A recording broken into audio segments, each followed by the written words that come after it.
Alright, it is me again. I'm gonna continue playing I Wani Hug that Gator. Uh, this is, I think, part 3 of my like blind playthrough, and from here on out, everything's gonna be 100% blind, because the previous two parts were parts of the game that were on the demo, but now we have reached the chapters that are only on the full game. So whatever is gonna happen, I have no idea how it's gonna play out. So everything is gonna be blind to me, and maybe more people will join me here today. Maybe not. We'll see. But let's not say a lot and just play the game again. Cause man, I am excited to see what's gonna happen now. What's gonna happen to Olivia? What's gonna happen to Inko? What choices am I gonna have, and so on. So let me load again the save, which was this one here. Yes. From here on out, everything's gonna be full 100% blind. So let me just drink my Pepsi here real quick.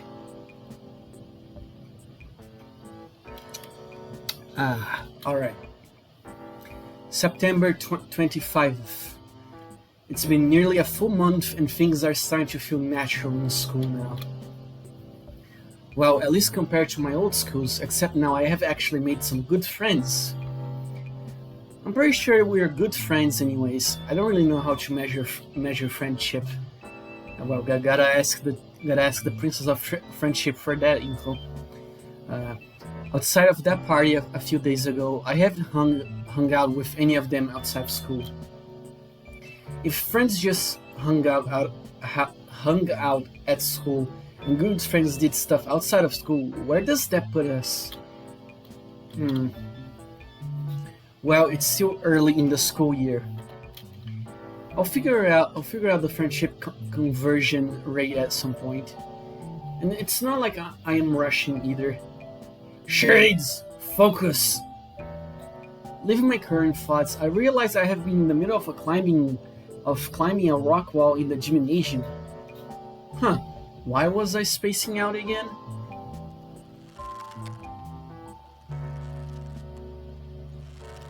Alright, all the blood rushed into my head. And then Inko died. For the 5th time. Alright, bear yourself off my magic gym floor and hit the showers.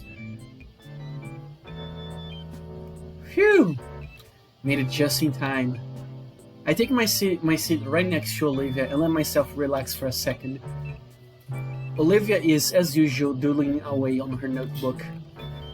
I take a quick peek at her new work, curious to see who's she's trying to turn into a caricature today. Instead, the page is filled with various scribbles of what looks to be a rat. The only piece of shading for its fur is just on its head, save for a white spot around its right eye. Looks like the same one she doodled on the note we passed around in history class. The mirrored mural shows it in various poses and scenarios, some basic and some pretty creative. There's even one wearing a cape and with a ridiculous giant sewing needle like a sword. These red doodles of yours are pretty cute. Thanks. Actually, that reminds me. Look who else I drew over the weekend. She flips a couple pages of her sketchbook and holds up for me to see. Much to my surprise, it's none other than Mia. Oh! Okay, Olivia, why you were drawing Mia? Okay. Olivia decided to draw her as what I can only describe in the most flattering of way as a druggy harlot. That answers my question. Her clothes are even more ripped than her usual attire. Her jacket is filled with all kinds of unflattering patches, and her hair is styled into a gaudy mohawk that only detracts slightly from her face full of piercings and rings.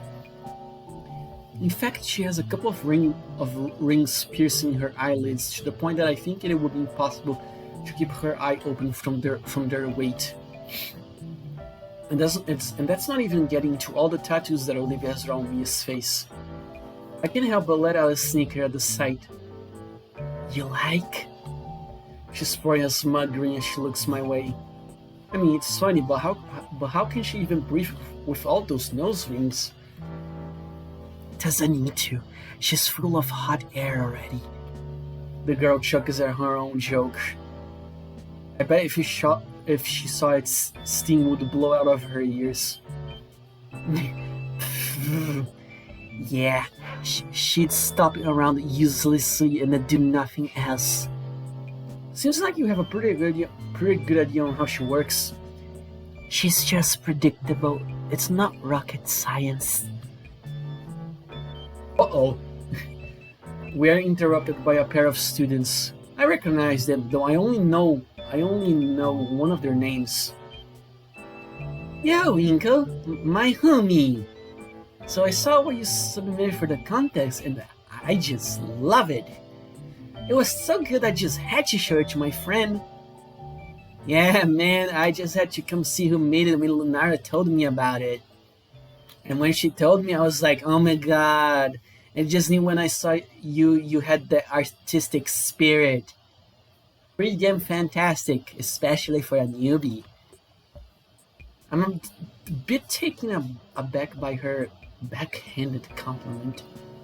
Still, it is a compliment. The first real one I have heard since coming to San Heyman about my Ireland. Oh my gosh, I never introduced myself, did I? I'm Kiara. It's so nice to meet you. Yeah, likewise. Cool. I mean, it's not that great of a piece. It's just something I had on hand.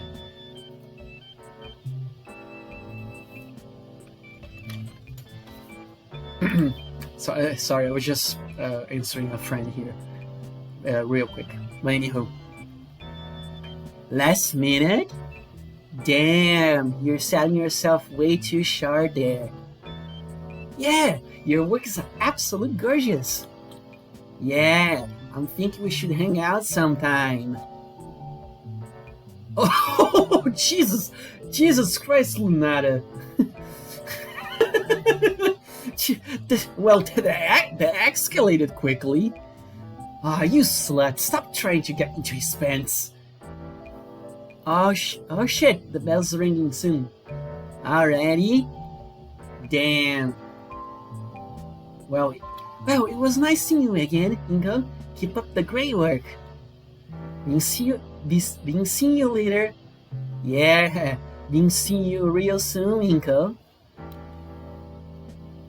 I can't help but smile as my new friends wave their goodbye and depart. A heady feeling of joy washing through my head as I replied their words of praise repeatedly. In the corner of my eye, Olivia's smile reflects the overwhelming cheer I'm feeling. Though it seems to vanish the moment I look her way. Seems like you're becoming the talk of the school. I mean, I hope that I get some positive feedback about my work, but I didn't realize that would be that good. Olivia chews her lip in contemplation before turning to me. Say, Ingo, can I see your submission? Sure, give me a second. Luckily, I am prepared, as not only do I have my portfolio drive, but I finally set up a cloud drive for it. It's simple as opening up the application on my phone and swiping to the exact digital copy to present it to Olivia. Ta-da! I consider it my magnum opus. Magnum opus. I finally got to say it. You keep a copy on your phone? I have got my whole portfolio in cloud storage. I learned it was a good practice from a couple artist blogs. So, what do you think? Oh, Olivia squints at my phone as she does her best to formulate her opinion. It's, nice. The compose of it is really something. You mean composition? Yeah, that. You did great, Inko. Huh, getting a compliment from Olivia for my work feels a bit alien to me.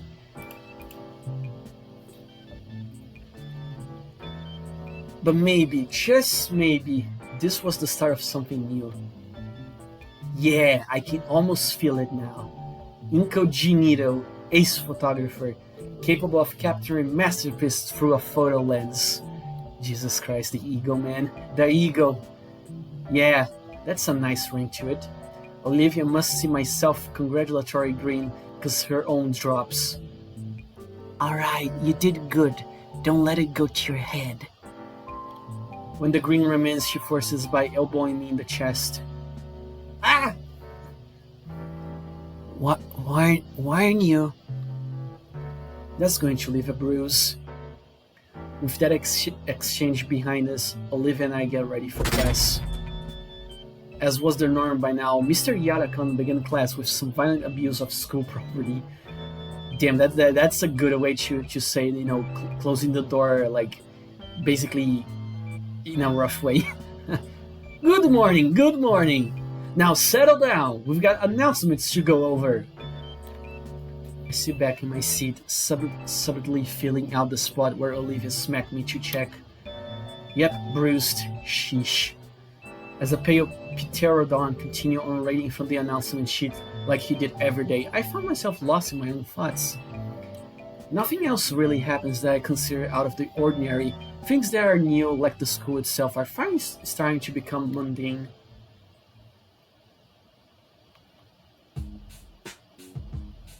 Later at lunch, I'm readily off my best stand-up to Olivia, while Demi is out getting seconds. Liz had retreated to her usual space in the rafters. And then he says, "Oh, god damn!" Olivia hands flies to her nose, trying and failing to contain the snort-filled laughter.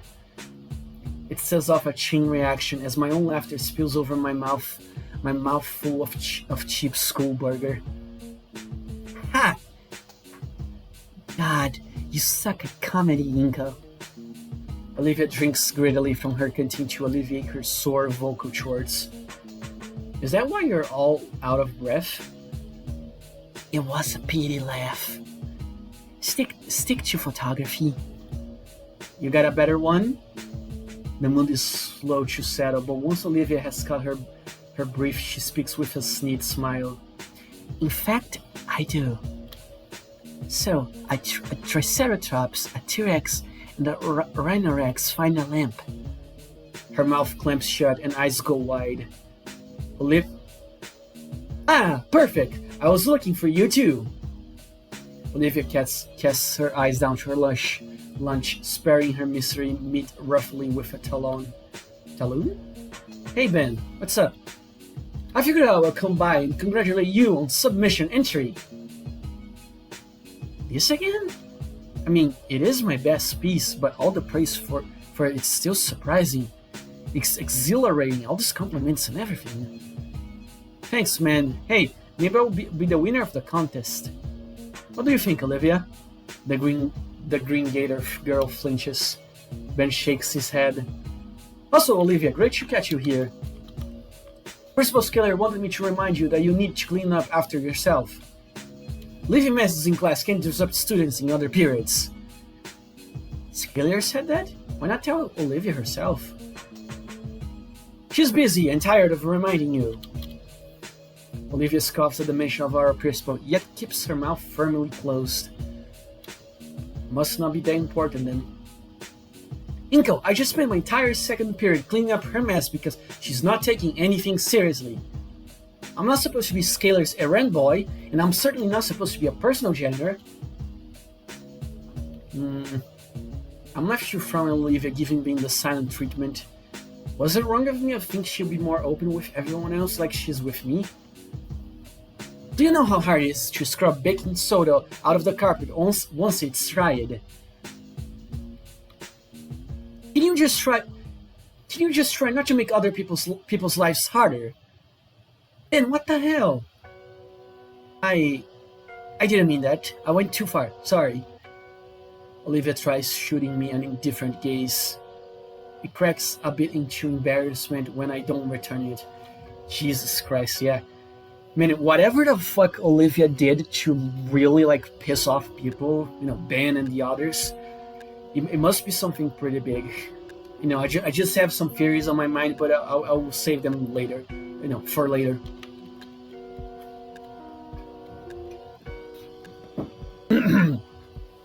Ben's comment is completely uncalled for. I can't just stand around if she's not even going to defend herself. Come on, Ben, leave her alone.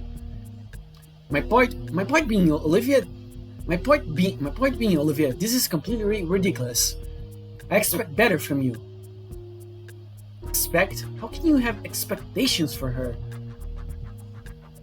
Oh, Jesus Christ, Inko. Okay, that came out little wrong. That came out very wrong, Inko. Well, I expected her to do the bare minimum and not waste my time. Olivia doesn't even bother looking at Ben. Instead, she's looking at me with that sad face until she quietly wheels away from us. I think I went a little too far there. Man, he pinches his brow in sighs, and left standing here with the student council president. I wonder what I had done that earned me Olivia's ire just now. That bad? Mia really wanted me to have lunch with her today. She's definitely gonna give me an earful after school. He glanced at his phone and gripped at the notifications. Spoke too soon. She's giving me one now. Well, you should probably grab your lunch while there's still time. Ben glanced up at one of the clocks in the lunchroom. There's only about 10 minutes of lunch left. You're right. But the line is usually closed 5 minutes ago. His fist hammers his palm in agony. Oh, use the vending machines out there. Anything good there? I've been enjoying the atomic hot taquitos recently. But Damien tells me he's a bigger fan of biter melon bites. A biter melon it is. Oh, excuse me. Biter melon bite it is. I don't think my tail could handle that amount of capsaicins. Ben gets up from his seat. Alright, we'll go check it out. Let's... One of his feet caught on the stall and he stumbles head first. Right into Damien's tray, stacked high with Mr. Meat. He face plants right through the tray and onto the floor. On the bright side, the Mr. Meat cushions his fall. On the dark side, the Mr. Meat cushions his fall. Whoa, Ben, you alright? I jump from my seat and go to help him up. Blech. Instinctively, I take a look around the cafeteria. All eyes are on us. I already hear it's starting. Various murmurs about the safety of the student council president. Murmurs that start breaking into jeers.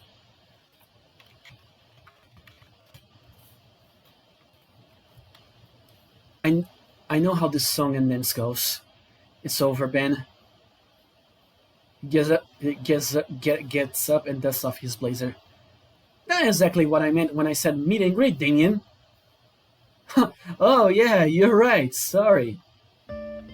All of a sudden, the entire attitude of the cafeteria shifted before my eyes. The jeers were deflected into a general amusement that permeated through the room. One of the nearby students stands up and hands him a few napkins to wipe his face off. Hey, thanks! How does he manage to stay composed while covered in school mystery meat? I'm both impressed and jealous. You okay? Though you couldn't eat meat. Why you couldn't eat meat? Nah, even I swallowed it, and it took a lot more than that to really be an issue. I'll be fine. Thanks for the concern, though. Even as he brushes off the lunchroom grime, Ben carries himself with dignity. Gotta hand it to him. Being a student council president, you need to always stand up, even in front of diverses. If that had been me, this guy has some seriously quick wit. No, there's probably a little more to it than that. Man, I was looking forward to eating that. Why on earth did you even have that much meatloaf? I asked the cafeteria lady early this morning to let me have the leftovers. Although now it's gonna be to waste. He eyes the remains on the floor. Some poor janitor is going to have to mop all that up. Maybe. Don't even think about it. The bells silently are our next class tools. The fist fights and gang war season command, and everyone starts smiling towards the exits. The cafeteria empty enough that I can clearly see the band-shaped meatloaf angel on the floor. There's a familiar rubbery and texture feeling in my fingertips. My sticks head kick in, hands going for my camera to capture the moment. After which a sense of shame rolls over me. That I would even consider capturing something like this, especially when it's happening to my friend. I get up from my seat with a heavy sigh and finally head for my next class. I hope Ben will have the time to clean up before photography. He's got 5 minutes.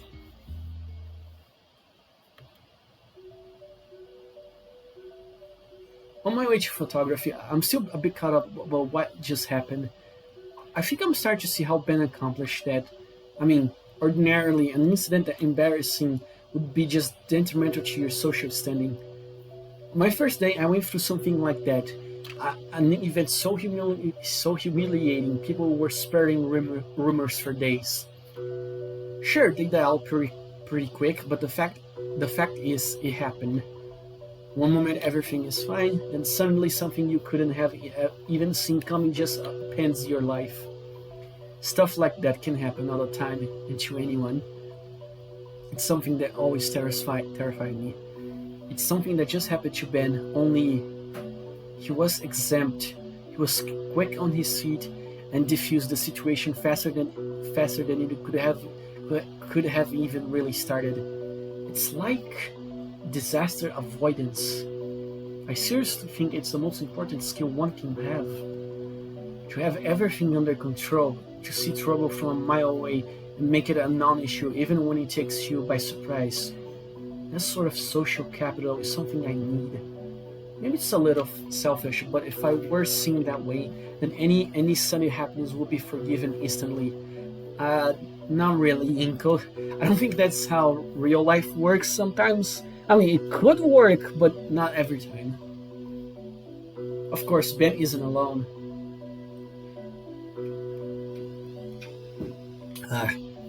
The world is full of people with that skill. Only I have been lying if I said most of them deserve it. Most people able to get away with stuff use their unique ability for just that, getting away with stuff. What should be seen as a blessing of a social buffer, it's just some enabling trait of theirs, a charismatic get out of jail free card.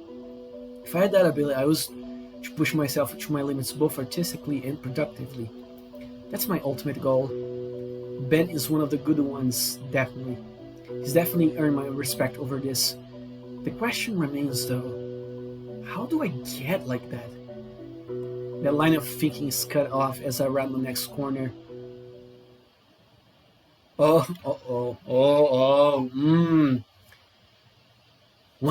Wanted to talk with you, Olivia. At the center of the hall intersection, see me and Olivia. Yeah, shit. Oh boy, here it comes. Here comes Mia. Come the fuck now, Olivia. Don't be such a killjoy. I'm trying to be nice here. The grin on Mia's face is as jovial as she stands before the wheelchair-bound girl, her tail lazily swaying as she eyes Olivia. Man, I never realized how lethal those spikes on her tail look. After all, I have to be nice to someone as tired as Olivia, don't I? Behind her, a pair of similarly smiling saurian girls. Actually, wait a minute. Those two... They're Mia friends? I mean, she knows her way around a palette and canvas, right, Olivia? A paraplegic Picasso here. That's you, right? I can't imagine how useless you must feel otherwise. I'm so glad you're able to put those thoughts aside and paint some things you like. Mia takes a step towards Olivia. Her previous expression took with a more ominous air. Yet for all the talent and untapped potential, you seem to lack some sort of the basic expected of a functioning young adult. Jesus Christ, Mia. Mia's lips part, revealing a cruel grin. I hear you have been a really dirty, messy little baby, leaving your stuff everywhere in class and getting it all over the place. They should stick you in a cute little bib. Kira and Lunara laugh, jeering loudly at Olivia. Mia snaps her finger, causing the two of them to go quiet. I still don't want to believe it. Those two, they were so nice to me. What they're doing with Mia? I know them. They're smart. They know if this is what it looks like, it's horrible. And they're not kind of people to punch down like this. But they all decided to do this, right? So what's going on? Is there more to this situation? Mia takes another step forward, her figure now looming over Olivia as she looks down with a cruel sneer on her lips. Normally, I wouldn't waste my time trying to sing you out, but I'm gonna use this moment to make you get the picture. Benny was supposed to join me for lunch, but he had to stay behind to clean up after your mess. You got your issues, you can't ride a bike, whatever. That's your fucking problem. Stop it and make mine, Livia. Or do I need to start being a problem for you? Yeah, does Ben looks like your nanny? Well, she does come prepackaged with the stroller. Come on, Mia, that's crossing the line. Not like she can stand up to you or anyone. Good fucking lord. Good fucking luck. You three are very ableist, aren't you? What? I'm just chatting with Livy here. But if I did hurt your feelings, I'm really, really sorry. Kiara's big clicks loudly and repetitive, while Lunara hand covers her mouth to hide a giggle. Don't take it so personally, Olivia. I'm just teasing ya. Right, Liv? We're all just one big happy family here. Lord knows some of us here could use one. I don't even know how to respond to that. I want to hear both sides of the story here. What story Mia and Olivia have for a confrontation like this? I have thinking getting this upset over her missing lunch with Ben is extreme, but Mia's friends remain by her side. Completely steadfast against Olivia. Is it that bad? And yet Olivia says nothing to her. She has her head atop the knuckles of her hand like I would during Procling's history lessons. There were moments where Olivia's stay would press into the floor, shifting her chair back or to the side. It looked like she was attempting to sidestep the conversation with the muscular tail, but Mia's own movements cut off her escape attempts. Mia returns the calm stare. There's no motion, but the staring contest was a fight in some way, and the first look away would lose. Olivia's frigid indifference against Mia's piercing gaze. Kiara ends up dropping her phone and both glare at her simultaneously. A draw. Kiara, I swear I'll kill you one of these days. Olivia takes the opportunity to move past Mia. Mia takes no time to toughen up her stance and continue her spiel of insults. What? Leaving so soon? No response. And so quickly? That's almost normal walking speed. I was honestly thinking you need a cooler nickname to go with your need for speed. Hot Wheels. I see what the devs did here, because some people in the community, would say that, Olivia, she likes to go fast using her wheelchair, and some people in the community, gave her the nickname Hot Wheels. I see what you did. I see what you did there, devs.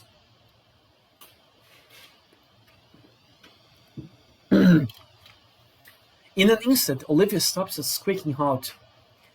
Gone was her stoic face. In its place were eyes with wide shock. How the hell? Olivia paces falters. Mia quickly steps ahead again and places a foot on her left wheel. You bring that finhead friend told me back in gym class. He went on about how you had it back when you were still sewing in your diapers. Honestly, I think you should be embraced. So say it. Well?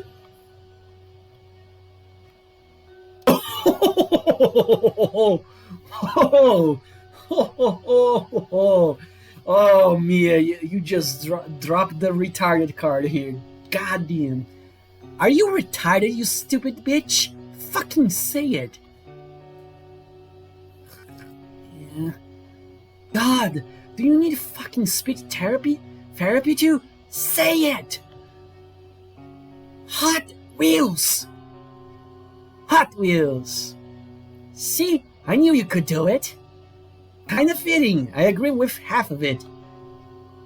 Olivia's claws dig into her armrests. Maybe that's the nuance. The point is that only half of it works. Mia turns to look at Kiara and Lunara. Elisari some more giggling from them. I'm sure you wouldn't mind us making a coup again though, right? I mean, you were such a winner back then. Mia leans and close, her voice now a harsh stage whisper as she glares daggers through Olivia. What's wrong, Hot Wheels? Don't want to talk anymore? Am I not good enough for you? Man, Mia is a goddamn menacing. Jesus fucking Christ. Even from afar, I can tell that Olivia starts to lose her composure. Her tail lays limp on the floor, as if the energy to hold it was draining away. Oh my god. I think this is bullying. I didn't want you to believe it. But it's undeniable by now. This is textbook bullying. It's unfair. It's like when you're in the line to use the restroom after hours and hours of waiting and someone cuts in front of you. Completely inexcusable. Again, terrible analogy, Inko. But okay. Is this the part where I should step in? What do I even say? I have to at least try, right? It's my duty as a fellow student. Maybe I don't need to say anything at all. Just being present for Olivia against the horde. And it certainly wouldn't help if I got an even bigger target on my back for Mia. Olivia wrenches herself free from Mia's foot and continues down the hall. The others follow like vultures. Oh man, I need to think and act fast. My legs move on their own and cross into the hallway. I instantly noticed Mia's already registered my presence and her expression changes. My heart starts beating quicker and harder. Time's up for being indecisive. Oh, shit. Oops, why did I click that? That's... Defend Olivia. Okay, so let's think about it. I mean, she is suffering from bullying, that's for sure. But again, Mia's a fucking menace. Jesus Christ. I mean, if I defend Olivia, definitely Mia's gonna like get on my fucking nerves. Possibly would try like to. I mean, I'm aware like she's like a manipulator, and I'm pretty sure she might manipulate Ben to make my life make Inko's a living hell. Now, if I show support for Olivia, maybe Mia wouldn't be upset. Although I'm pretty sure Olivia would. I'm pretty sure Olivia would prefer if I defended her. I'm pretty sure I would gain like more points if I defend Olivia instead of show support for Olivia. Yeah, we got a choice. We got two choices that are very tough to choose.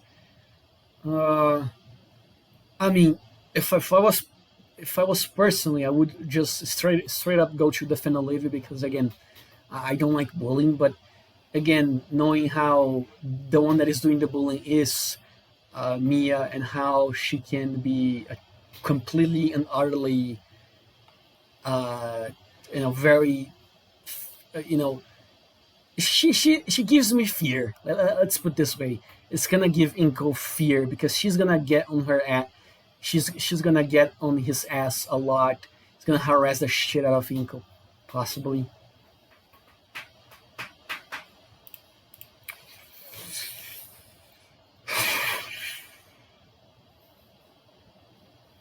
I'll show support for Olivia. Let's go with support Olivia. As much as I want to go off on Mia and her pose, Olivia wouldn't want me to try stand up for her again. Not after how I tried to handle it with Ben. Besides, I had probably fumbled the words and making myself look like a fool anyway. There is not much I can do. Well, what I can do is nothing. Say nothing, do nothing, just wait for Olivia to pass by. She stops a bit in confusion, but quickly remembers she's currently on the run. When she passes by, I follow the same hallway, slowing my pace to be slightly behind her. Olivia turns to look at me with equal parts surprise and dread. I think a part of her fears that I'm about to say or do something really stupid. Instead, I merely give a warm smile. To be picked on by that many people at once, all certain they're doing no wrong, it's terrifying. In moments like this, she would know that someone's got her back. Even if I have nothing to offer, at least the playing field will be a bit less one-sided, now that she has someone beside her. The hell? Hey, I know that jacket. And I know that bullseye for a head from a mile away. The group starts following behind us. Olivia glances over at me and returns another small smile. Well, if it ain't Baldy. Coming to save the day or something? I don't respond. Instead, I keep my head forward and keep on walking with Olivia. I think I might have chosen the best option. I think. That seemed to catch me a bit off guard as I can hear the gears in her mind visibly start to turn.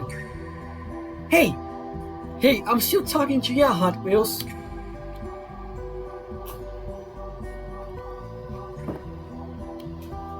The sounds of shuffling boots start to gain on us. Just because you have Baldy here now to protect you isn't gonna save your hide. Neither him or any of your dipshit friends. I can see Olivia's claws digging into her armrest at the nickname, but otherwise she maintains her apathetic leer. The more we walk, the more obscenities Mia keeps blurting out to try and get rise out of either of us. This is why you don't have any real friends, you skipless salamander. I don't know if Olivia has a plan, because I can't fully understand why she's letting Mia walk over her like this. But I remain steadfast and believe that she knows what she's doing. And so it's all I really can do. Who would even want to be with a cripple like ya? I can hear Mia laughing at her own words. Olivia, please change your mind and waste this bitch. So you got something to say now, Hot Wheels? She shrugs. If that's how you feel, Mia. What? Olivia doesn't say anything. She only turns around and begins to wheel herself down the hallway. For a moment, I stand in place and watch as Mia tries to process what happened. Even her pose looks confused, unsure of what to say. You really got her, Mia. Yeah, definitely showed that latterly bitch. Mia jerks her head to her cohorts and glares at them, angered by their petty comments. Then she stares me with obsidian daggers in her eyes. Well, that's my cue to leave. With the grace of a headless chicken, I scrambled out the hallway to catch up with Olivia. Well, fuck you, Mia. Rounding the corner, there's no Olivia to be found. Where'd she go? I suddenly hear Lunara's voice echoing down the hall, followed closely by Mia's. Mia, what are you doing? Get back here, you fucks! Oh no, no. Not alone, not with them. Dread fills me as I hear the pursuing predator's heavy footsteps approach me. I am grabbed from behind. I'm dead, I'm dead, I'm dead, I'm. Suddenly, I'm violently pulled aside, right into the school's elevator by the collar of my jacket. Olivia to the rescue. Oh, thank God it wasn't Mia.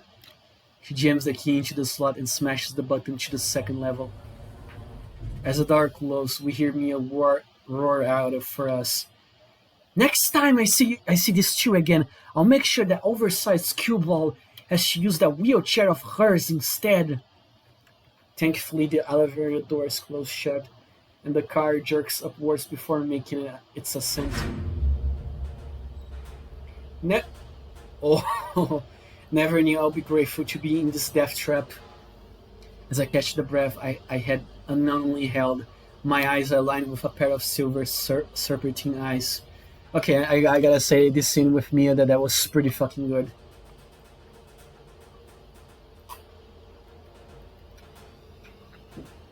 I, uh, I appreciate what you did for me back there. I'm surprised. Not sure what to say back, really. Instead, I smile back and nod. In return, she gives me a half smile before recomposing herself. You should, roll with me in the elevator now. How come? Well, you have just become enemies with her. If she sees you, you'll be a wad of a gum under her boot. Oh, joy. Yeah, Ben is gonna. I don't think Ben's gonna enjoy this. Yeah, your best bet is just to avoid her now. This way you stay out of the hallways. I appreciate it. That mentioned. Wait, the elevator will stop Mia from beating the sleep out of me and the entire rest of the school? Yes. We hear the small electronic bing of the elevator and the doors slide open.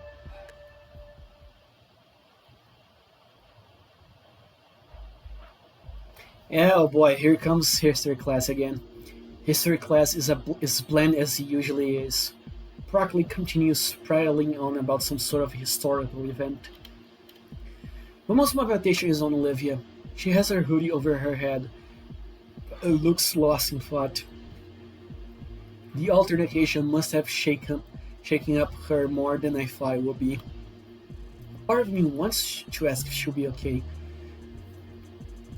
even though I had already asked 3 times already. But the last thing I want to do is prod at her. Soon enough, class nears its end, and Olivia uses her accommodation to leave the class early. Besides, we can talk about it after school if she wants to, anyways. The more I think about it, the more I realize that I had my first real confrontation with a bully at school. I had heard once that when you get into a fight for the first time, you throw up from the adrenaline. No fists were thrown, but I feel about the same right now. I wring my hands together to try steadying them. Jeez, I'm a wuss. I mean, no, I think you actually did a pretty good thing, Inko. I stood up to Mia with Olivia, and I ended up in this mess.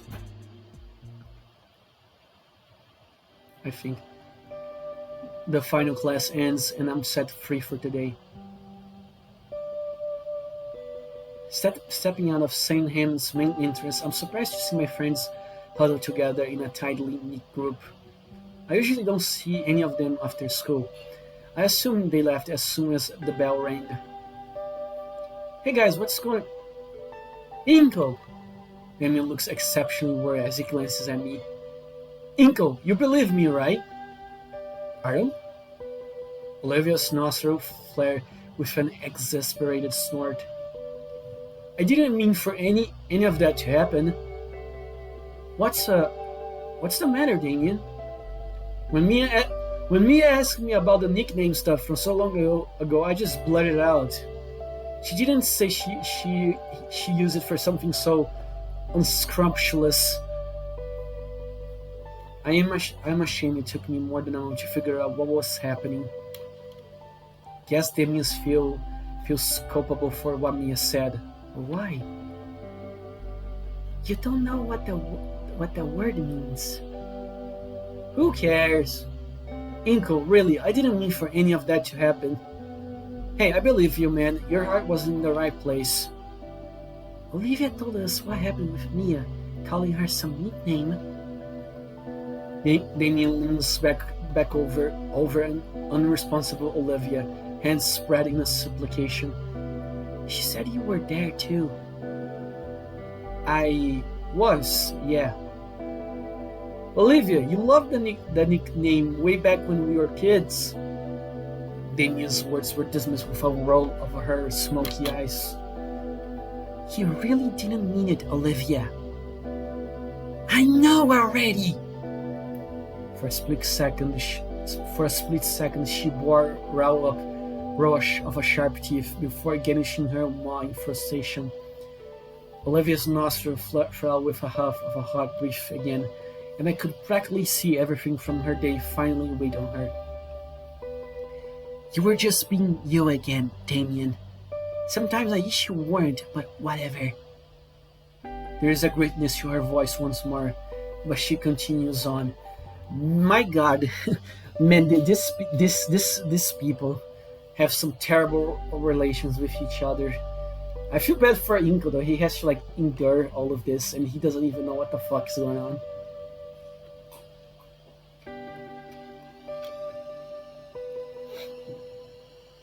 She holds her canteen up to her lips, but drops it immediately. Empty again. The grit in her voice is back, but she presses on. And the nickname is just that, a nickname.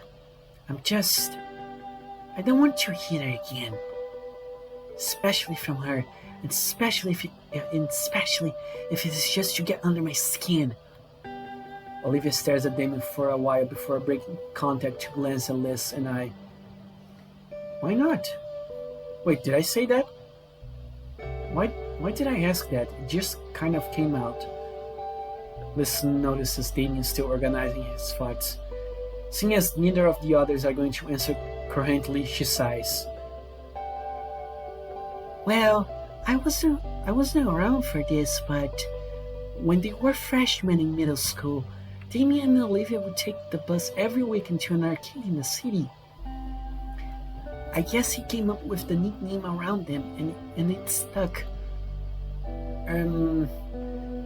That's half right, but I didn't come up with. I brought a chunk of a change for us to play stuff with each other. A match on just about anything that was a quarter, probably still is, but I don't think I won even once. Once she stood to win something, it's like a switch went off in her head. I have never seen Olivia get like that. Some of the teenagers were watching too. They saw everything. A couple challenged her once I ran out of cash, and sure enough, she ended up clearing house all afternoon. It was all she had talked about school all week until we could go back for more. Only took like a month for her to be recognized as some local champion. Something along the way people started calling her Hot Wheels. Don't remember really who or when. But I don't know, it's proof she's got that fire in her. Oh, yeah, I had fun back then. Guess I forgot I wasn't supposed to bring it up. Have things really changed that much, man? And you did! Again! Damien hisses to himself. Sorry. Just can't help yourself. But you're right. That was the best time of my life. The name Hot Wheels belongs to a 10-year-old me, not current me. Hey, that's a great story. To be recognized so well that you get a cool nickname? It sounds amazing, being a champion, being a winner. Oh boy. So I'm assuming that Olivia, she has an ego. She's super competitive, and because of that she has a massive ego that people doesn't like.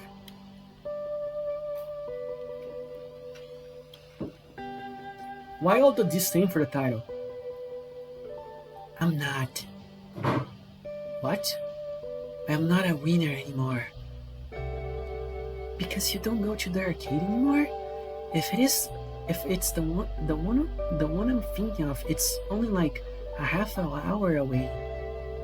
Olivia looks at Liz like she just recommend everyone watch the newest Netsticks anime. Well, if this story is anything to go by, I like to see you be a winner again. Olivia's breath seems to hitch for a moment. And I'm sure these guys want to see it too. Dame is the one that dragged you to our lunch table all this time, right? Look at him. He's nearly keeled over because he's afraid of losing that part of you. And Liz, I think I like to see why you and Demi are really close friends. Yeah. And just as quick as I gained the bravado to speak up, my words left me immediately. I think I accidentally put Olivia in the spot there. Whoops. Well, her tail rose along the ground a bit in contemplation. If you guys really care that much about it, I wouldn't mind from you guys. All at once, Damien slides up. Oh, yes! Alright, Hot Wheels is back. You guys now refers to Liz and Inko. Ha ha! Damien shoots up for a moment, but he quickly recovers. Hey, if we're getting the name out again, we should go visit the arcade together sometime. I'd rather not.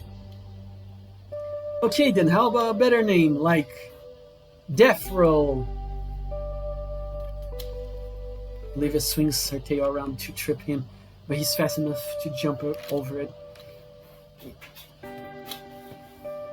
Damien's words flute out as he contemplates new nicknames for Olivia to try and appease her, many of which are shot down by her or leave Liz and I chuckling.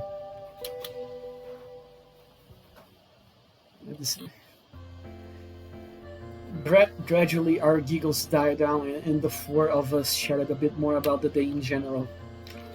Eventually Damien and Liz headed their respective ways, with Olivia deciding to stick around. Most of the school has filtered out to their various homebound rides or to their after-school activities, leaving Olivia and I all alone. Hey, I will roll with you. Really? I mean, I don't mind, of course. It's nothing. House is only a few blocks away anyway. Besides, I'm sure someone would beat you up and take your lunch money if I didn't. There's plenty of time to make it to the next train, so the two of us take it easy. The sun finally managed to break through the autumn clouds, making the walk almost unseizable warm. Man, thought the last day of summer was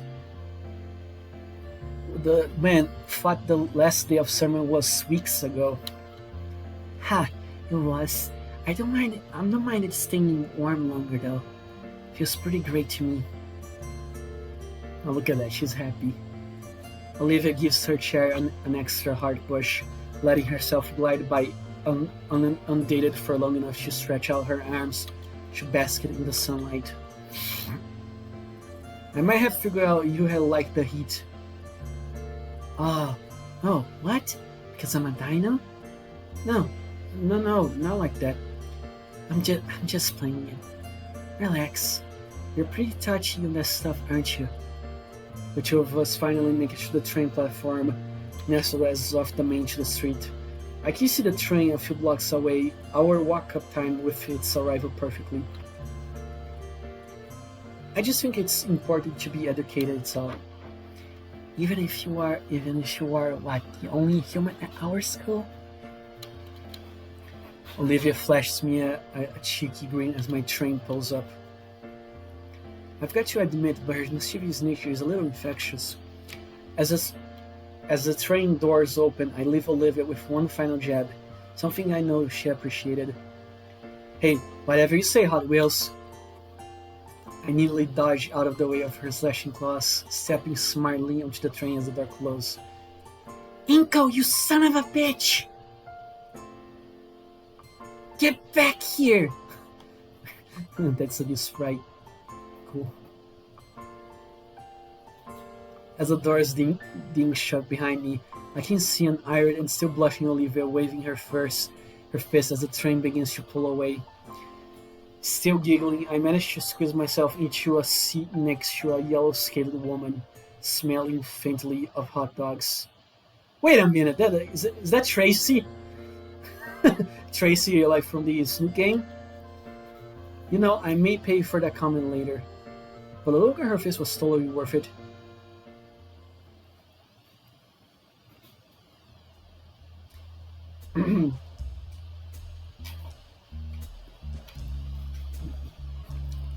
As the school year progresses, the days start to feel like they're moving along much faster. A part of it may be the change of the season, however slight that change may be. Oh, that was a very, or is this still the same chapter? I don't know. While the calendar says it's officially fall, the only thing I really noticed was the increasing number of clouds in the sky. Better safe than sorry though, which is why I bought my fancy compact carbon fiber umbrella. Still, things have started to be routine for me in the mornings. Wake up, throw on my gloves, consider eating breakfast before realizing I had wrecked my stomach, walk to the station with a feather-light umbrella in hand. Oh, hi, Mr. Ferris. And would you know it, I ended up having another chat with Mr. Ferris on the ride to school. Oh, hello there, Mr. Needle. How are you doing this morning? Doing fine, sir, thank you. And how are you? I'm doing well. So, my niece told me over the weekend that you and Olivia were in a predicament of some sort.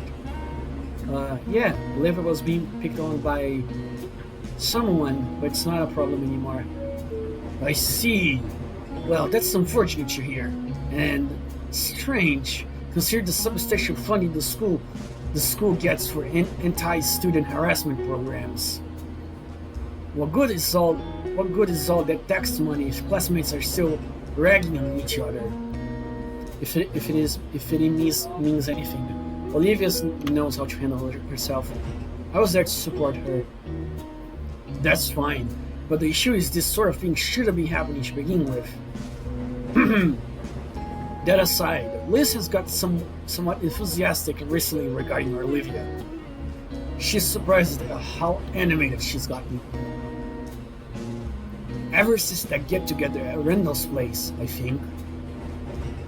Whether you have something to do with it, no? Maybe a little. Yeah, it was certainly rocky in the beginning, but we have been warming up to each other. It's nice seeing a different side of her, even if it's brief. I don't know, can I take a credit for that?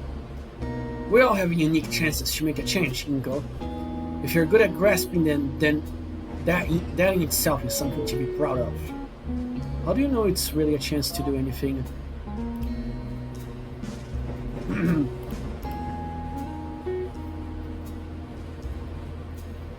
Let's all deep, reverberating chuckle. Well, to flip our usual script and let you in on an old phrase, a friend of mine once told me, if you see a fork in the road, take it. Yeah? Thanks, Mr. Ferris.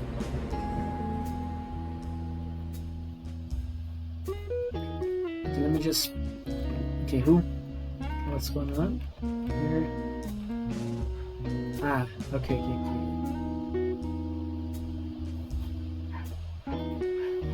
Like my mornings, the school days have become a routine as well. Slave through PA with Damien, see Olivia's new doodle and sketches in our class.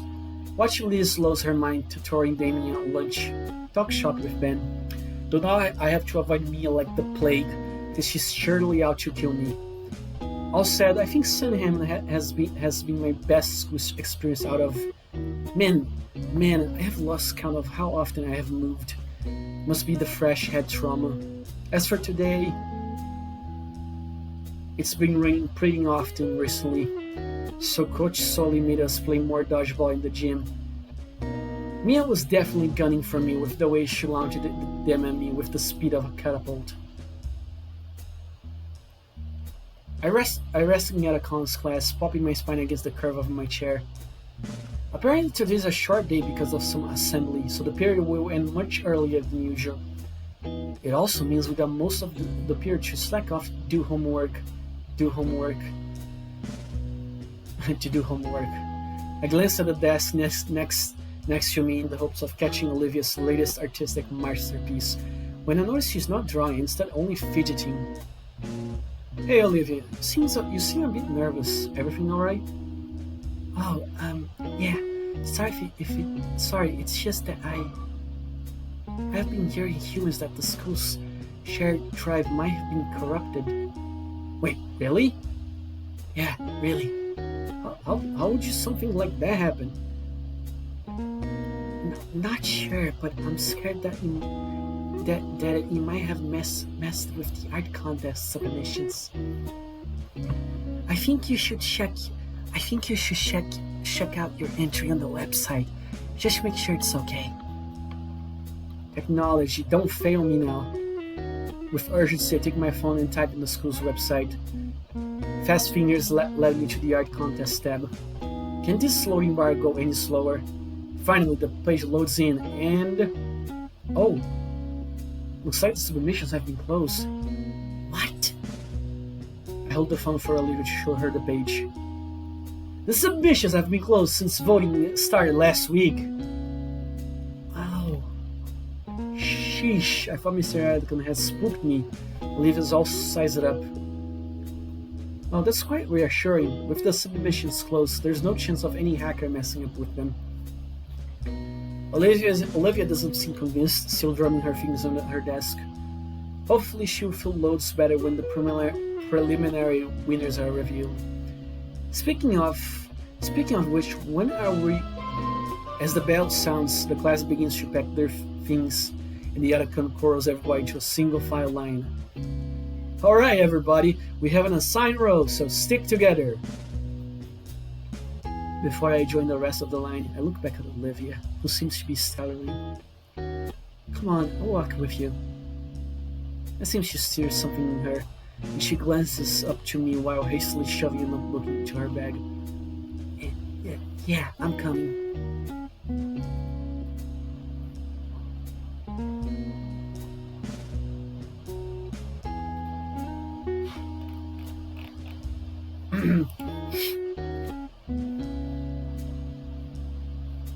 Okay, sorry, again, I'm just looking here because I have Discord open. As we head out the door, I notice Olivia shuffling her hoodie a lot.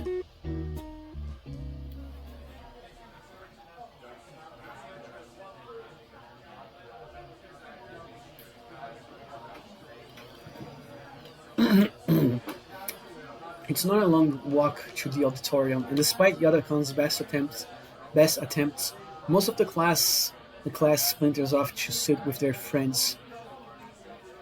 Having expected this, he shrugs and makes his way over to the back of the auditorium where the other teachers are.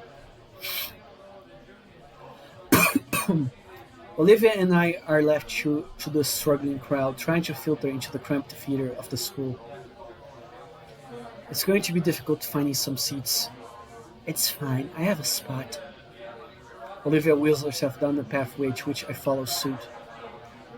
She heads down the aisle until we are at the first row of seats. There's a vacant spot where a typical seat would be faded handicap sign. Olivia parks her chair into the empty spot, to which I take the seat next to her. Best seats in the house, right? Can't complain. As the hall fills with more students, my anticipation rises. Oh man, I can hardly wait for the announcements. So, do you think I have a chance? Huh? Oh, maybe. Photography isn't super popular, but... Olivia folds her hands on her lap, staring straight ahead as her voice trails off. I knew that, but I'm still hopeful. Hey guys! I have to remind myself that this is normal. Hey Liz. I can't believe it's finally here. Gosh, I'm so excited. Me too. By the way, where's Damien?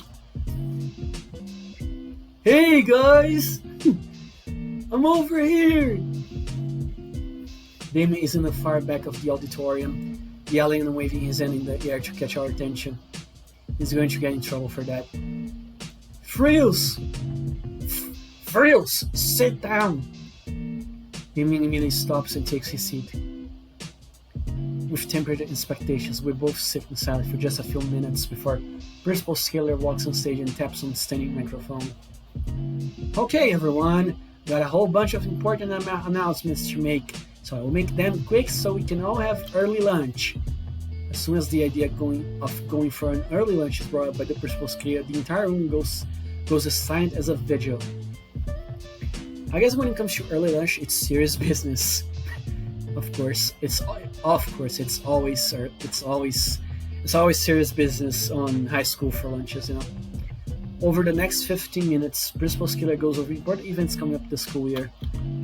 Most I would consider them standard things, like pep rallies for the sports team or big sales to fundraise for upcoming field trips, and even something about new clubs being formed, such as Japanese Animation AP Appreciation Society. Haha, weebs. Not the best acronym, if I had to say. Otherwise, it's all mostly boring housekeeping stuff when one got right down to it. I almost wonder why such announcements warranted an assembly when the mood suddenly shifts with Scaler's next big announcement. Now that we got the main stuff out of the way, I have saved the best announcement for last. St. Hammond is proud to announce the 5 semi-finalists for the annual Fresh Start Art Contest. Cheers and applause roars loud enough to make my ears ring. Yet I'll be lying if I said I also wasn't excited for the reveal of just who made it to the semi-finals. Maybe I was giving myself a bit too much credit, but I really wanted to be among those semi-finalists. I can almost taste victory, in fact. I turned to face Olivia and prepared to cheer alongside her, but I'm stopping my tracks when I noticed that, unlike the rest of her peers, Olivia seemed to be uneasy about the prospect. Almost scared, even. Before I can ask Olivia why her such changing mood, Scaler continues with her next words, cutting my trail of thought off. And here we have those 5 semi-finalists. The pieces of the 5 skillful students who had beaten all the other competitions came along, followed by the names of the victors right above them. Alas, I see no photography submissions inside. At least I gave it a shot, right? Oh man, I didn't make in. Liz neck drops down like a melancholy noodle. I can't help but feel pity for the bum-out Brachiosaurus. Checking my phone, I see. Tell Liz to come back here, bro.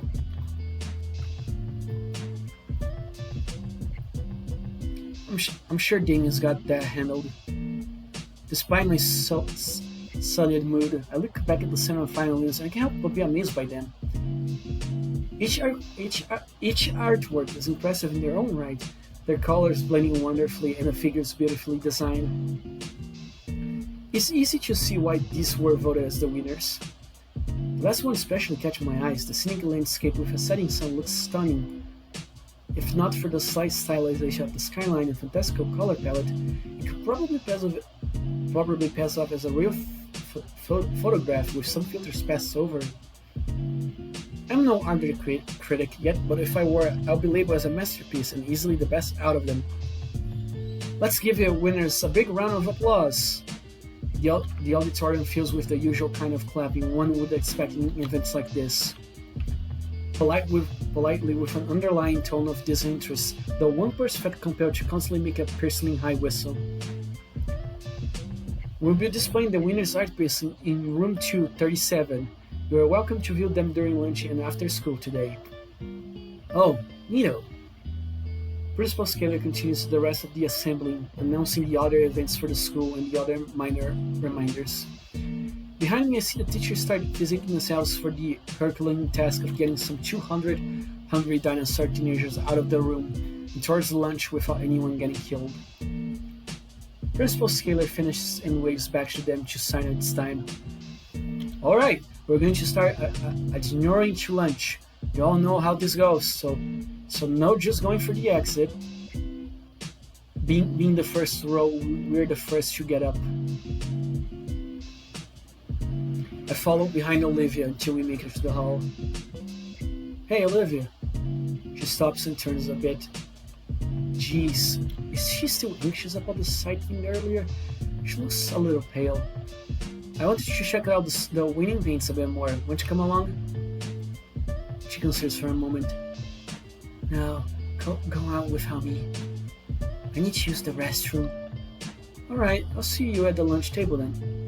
Olivia nods and starts off down the hall, following the flow of students towards the lunchroom. Let's see, the principal said it was room 237. Oh god, is he going to encounter Mia? Oh no.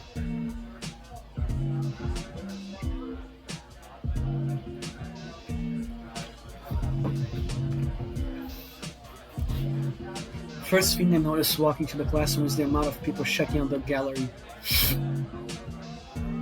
While I didn't expect it to be filled to the brim with eager students, there's a decent amount of people here, about a baker's dozen or so. Maybe more will come when they finish up their lunches. Well, I'm here now. Let's take a look at the lucky winners. The pieces are all set on easels in the back of the classroom. Some desks and chairs are moved closer to the front to give each one of its own space. One by one, I take a moment to give each canvas a thorough review.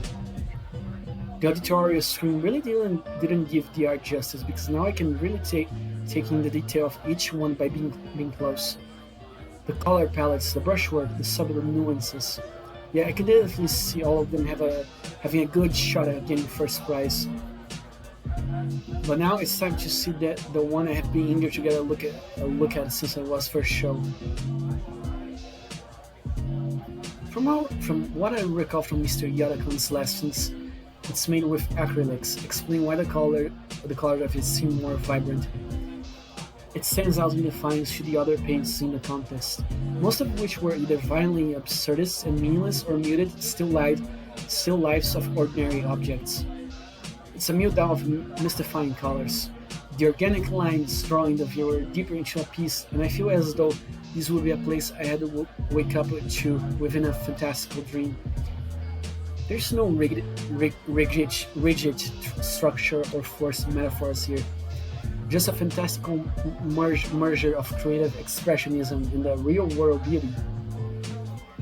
I feel my fingers itching for the familiar weight of my DSLR. This is a piece that I want to immortalize in my portfolio. It sent out the winner of the contest in my eyes. I simply must find out who made this. Looks like the breathtaking show of artistic talent was created by semi-finalist winner. What? You? That's a problem.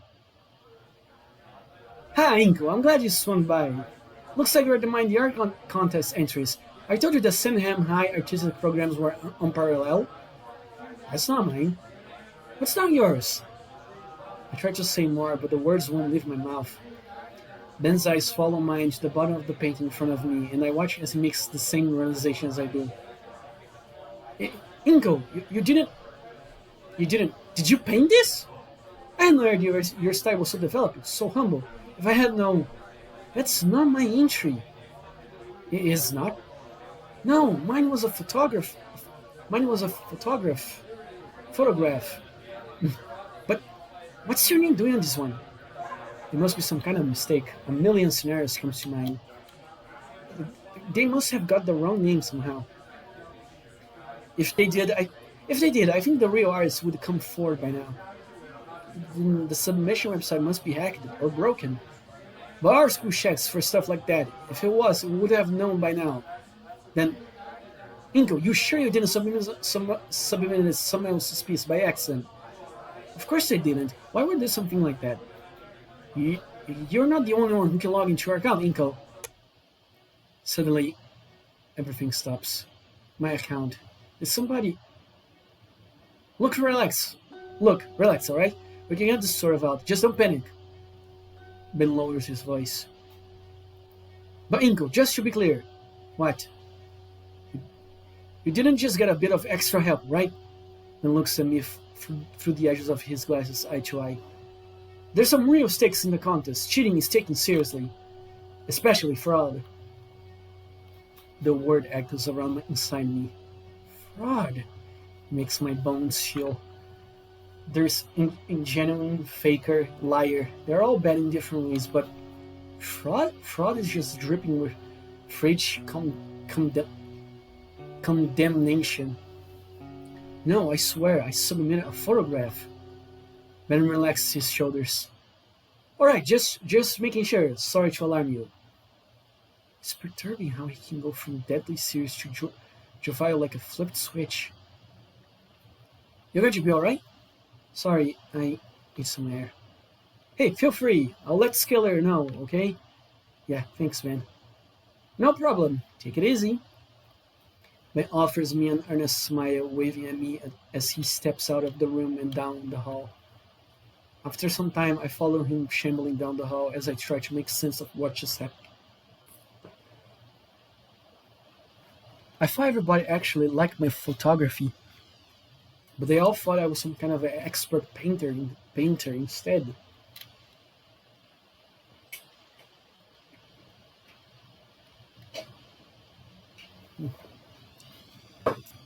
I'm pretty sure who did this. Excuse me. I don't even know how to express it. I feel empty. I thought maybe hard work was finally paying off, but I submitted the right entry, so what happened? Is somebody changing? If so, how? It's such a good piece too. What what even is there to begin by putting my name on it? I wander aimless through the halls. The thought of missing lunch passes through my mind, but there's a different sort of emptiness pervading my stomach. Why is this right on me like this? Like it is. Man, it's not like I'm in trouble or anything. Ben's helped me sort this out. I am at a loss of what to even think right now. Oh crap. Olivia mentioned something about server issues before. I couldn't see my submission, but was it just that? Maybe Olivia was right to be worried. Well, duh. Why else would she be so nervous? My aimless walking lets me outside the principal's office in the gala. There's that one cityscape painting from the start of the school year. The very first part I ever saw here, and still one of the best. A vibrant cityscape that morphs the rich destruction of urban planning into a soft and inviting utopia as I view from the eyes of a child. The sky above the city's beautiful shade of crimson with radiant clouds clustered along its length. If the art contest submissions were the best painting I ever seen, then this one comes close. I can only imagine the accolades she must have got for painting this back then. You know, for a while I got to have that experience. I got to step in the shoes of an artist much better than myself. Maybe that was the intent. All the praise, approval, everything I've been waiting. Just for a while, it was given by an anonymous stranger. for Chen gave Inko fame, but he doesn't want to have the fortune fame. Whoever that may be. Actually, this gives me a bit of an idea. If I'm clever and lives up for it, this can be a cool way to get her to show off her painting more. Everyone will like that. Maybe that's what she needs. I could act as like a personal publisher for her so she doesn't have to deal with people. Huh. Wait a second. I peel down the empty hallway. I need to find Olivia. She couldn't possibly... But why me? Why would she... Thinking about it only increased my worries and desperation to find who I hope to Raptor Jesus isn't the culprit. I have hesitantly checked all the places where Olivia could be, but can't find her anywhere. My hunt for the baryonyx leads me to the second floor of the atrium. It feels like there's a lead breaking the pit of my stomach as I internalize my current situation. The soft pattering of rain hitting the window grabs my attention to see a gloom-covered Vocadena outside. My eyes wander along the school pathway covering my thanks to the earliest rainfall. Wait a minute. This looks like tracks in the mud. I burst through the main entrance door. and I'm met with the feeling of droplets hitting my head. Outside, a dark overcast has rolled in. The forecast called for on and off rain during the day, but pretty gnarly clouds makes it look almost dusk around. Crap. What am I wasting time for? I follow the trail with urgency, fearing the rain will wash it away. Looks like it goes down the whole pathway. I ignore my clothes becoming progressively damp and the water collecting on my shapes. Eventually, I round the curve that leads to the bridge and see a distressing Ida and Sin. Oh, Jesus Christ. A wheelchair. Livy's wheelchair. Empty of the occupant, toppled inside. A new fear grips at me, born from the mental imagery provided by the sight. The screw of fuss push me up the step faster than humanly possible, even as my rational mind tries to reassure me. Running across the deck, my breath is caught in my throat when I reach the middle. Oh God. She's on the ground, head slumped down. There's damage and soaked school supplies scattered all over the hall. Walk away. Oh God. Is she okay? My foot shifts, trying to force me closer. Slowly, her hand lifts up to the sound of my shoes squelching on the floor. In cold? Man, her tear-stained eyes stare at me with a dead expression, and her voice sounds weak. Olivia. I feel like I can finally breathe again. Slowly, Olivia pushes herself, and I notice she's lying on top of a pile of paper shreddings. The feeling of relief slowly fades away, and I remember just why I was looking for her. We stay silent, only staring at each other as the rain continues to bear down on us. She simply sits there, letting herself grow more and more soaked from the rain. Do you want to talk? No, not out in the open. I grab my compact umbrella from my backpack and unfurl it. It doesn't do much to dry Olivia off, but at least she's not getting more soaked. The umbrella is placed between us and the elements against the ledge, forming a personal canopy above us. Here. Now we are alone. There's space next to Olivia to take a seat. It's odd. We have sat together before, but sitting on the ground in the rain, and the room is just a little claustrophobic. There's a bit of paper melted on the pavement, soaked by rain. Though torn apart and waterlogged, I can sort of make it out. A tree. A rough sketch of one anyway. Like the one that stood prominently in my false submission. So you did do it.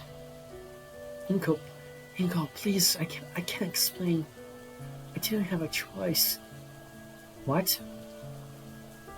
I know what I did was wrong, but I didn't have any other way. It wasn't a choice to not trick me. She avoids looking at me, focusing on the scraps of paper, scattered out about the floor like confetti. It wasn't to trick you. I just... I get it. You're mad at me. I'm not mad. I'm just confused. I thought we were good friends. I wasn't expecting it. Expecting you.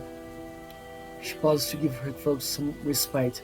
Her usual water boil isn't anywhere nearby. A shaved breath escapes her mouth.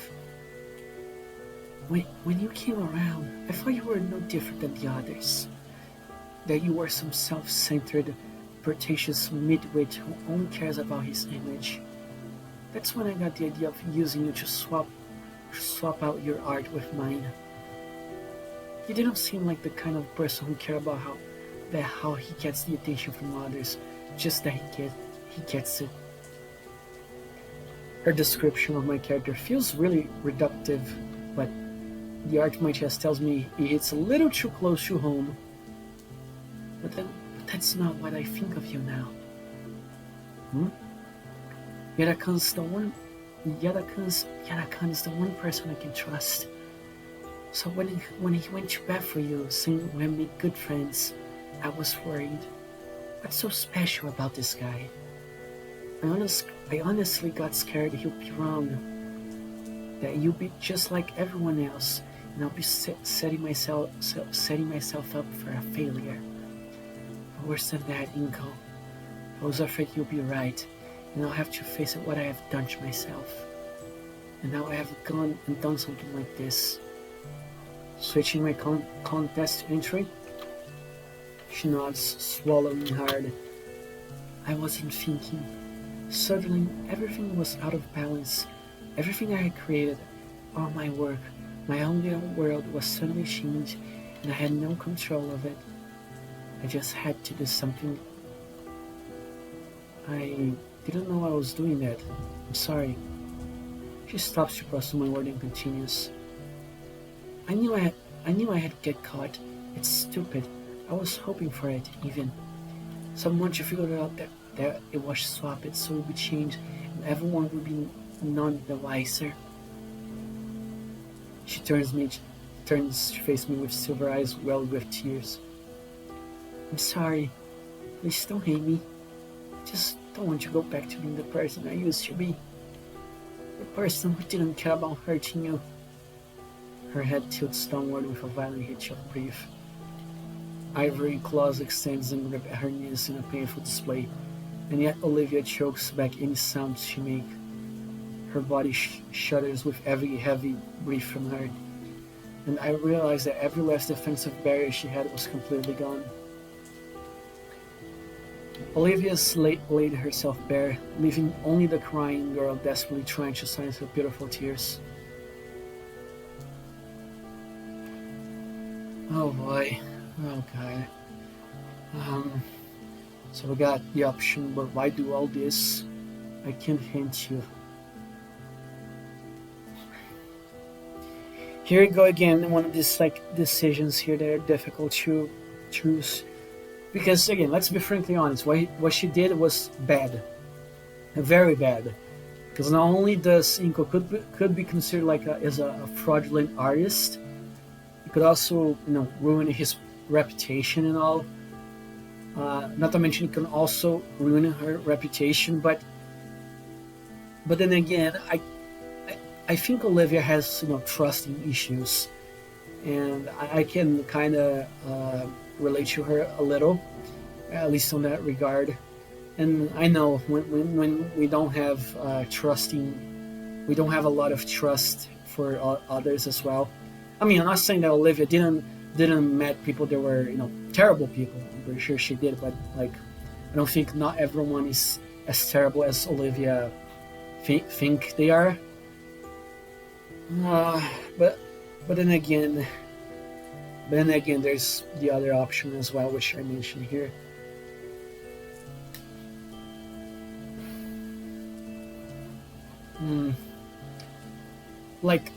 I don't hate Olivia per se, but I'm gonna go. But why do all this? Because what she did could potentially not only ruin Inko's life, but also her own life. So I need to understand the reasons behind why, when, and how did all this started. I'm going to hate myself for thinking this, but she still hasn't really told me why she did it. I don't want to push the issue too hard, but if not now, when? I just want to know why go through all the trouble. What were you trying to accomplish? I immediately regret my words as the pain and grimace on her face drives home the mistakes she made. Even if I'm right to ask, I feel like the villain for pressing her, but out of respect for Olivia's feelings, I stand steady because To back down would be to denigrate her like all those people in her past had done. I wanted to see what people thought of my art without knowing that I was the one who made it. Why would you want that? Isn't it as obvious? It's always the same thing. Her voice takes a deeper pitch. Oh wow, you're so talented in spite of your condition. This time it's a higher, shriller tone. Amazing! It's like you aren't disabled at all. Her voice returns, this time weighed down with contempt. For all their kind words, it always came back to those empty platitudes. It never felt like they cared about me or my interests. It was always just blind praise because I'm doomed to never measure up to the same level of expectations. The worst of it came when I found out I couldn't even fail on my own. The sound of her tongue staring more at paper on the floor and insisted her heated words. Even when I intentionally do something wrong, someone's always there to pick up after me or to assure me it's good in certain lights. She rips more of the page with every sentence. These are just old sketches from throughout the year. Nobody else has to live with the paranoia. That every positive word spoken action taken to help you out is just someone acting out of obligation or insecurity. It got so bad at one point I was almost being forced to accept these freaking accommodations. I just ended up. She drops what little millions of the pages unceremoniously, cutting everyone out. I'm never going to come out on top, and I'm never going to be allowed to fail. Nobody's allowed to fail anything but pity for me when they met me in guilt, when they even consider not just giving me a free pass. Nobody has any agency, and that's just how things are. The bell rings from a distance, silently the end of lunch. With my mind, I can vividly imagine the sounds of our classmates' grumbly complaints as they shuffle to class. Instead, I choose to listen to the rain, how the soft pitter-patter of droplets land atop my umbrella before slipping gently to the ground around us.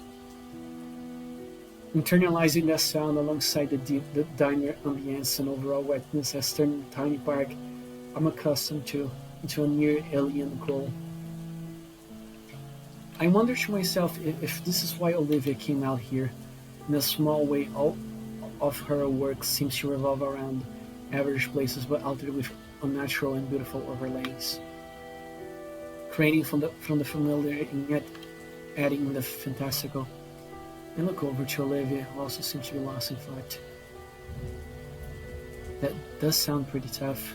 You're going to be alright? No. Honestly, that's only the start, but I don't want to. No, you wanted to know, right? I want to tell someone. Anyone. Right now, it's just Yada comes. I'm sure he's sick of it. Alright? This crap even affects my family. You said that like you don't even think they are. They aren't though. I can't change that, she sighs. You're right. I should be more grateful to them. But at the same time, it's like I know all too fucking well I could just hang out at the pins for as long as I need to after graduation. They're just too nice to not. And the arrangement with my actual father could probably last indefinitely. I could just detach from society and leech off of everyone around me forever and still just be pity and guilt. When you saw them at the pool party, they love you. I know, and I hate it, and I want to love them back, but I just can't. Not now. I have already wasted so much. Who am I to suddenly turn around in my last year? I want to just get out of their hair, not waste their time anymore. Otherwise, I'll be the one hurting them, wasting all their patience and kindness for years, like I already have, and I have never been in the wrong. Who the fuck wants a free ride through life like that? And that's all I have waiting for me, realistically. Damn it, why am I telling you all this? Eva collects her throat, her voice has got strained and weak. It hurts to speak at all, but she's just been letting out all. Hell, what I'm doing just watching, I'm such an idiot. I rummaged through the inside of my backpack again until, aha, here it is. Pulling out a water bottle, I offer to her. She eyes it on the ground indifferently, then goes to drink it.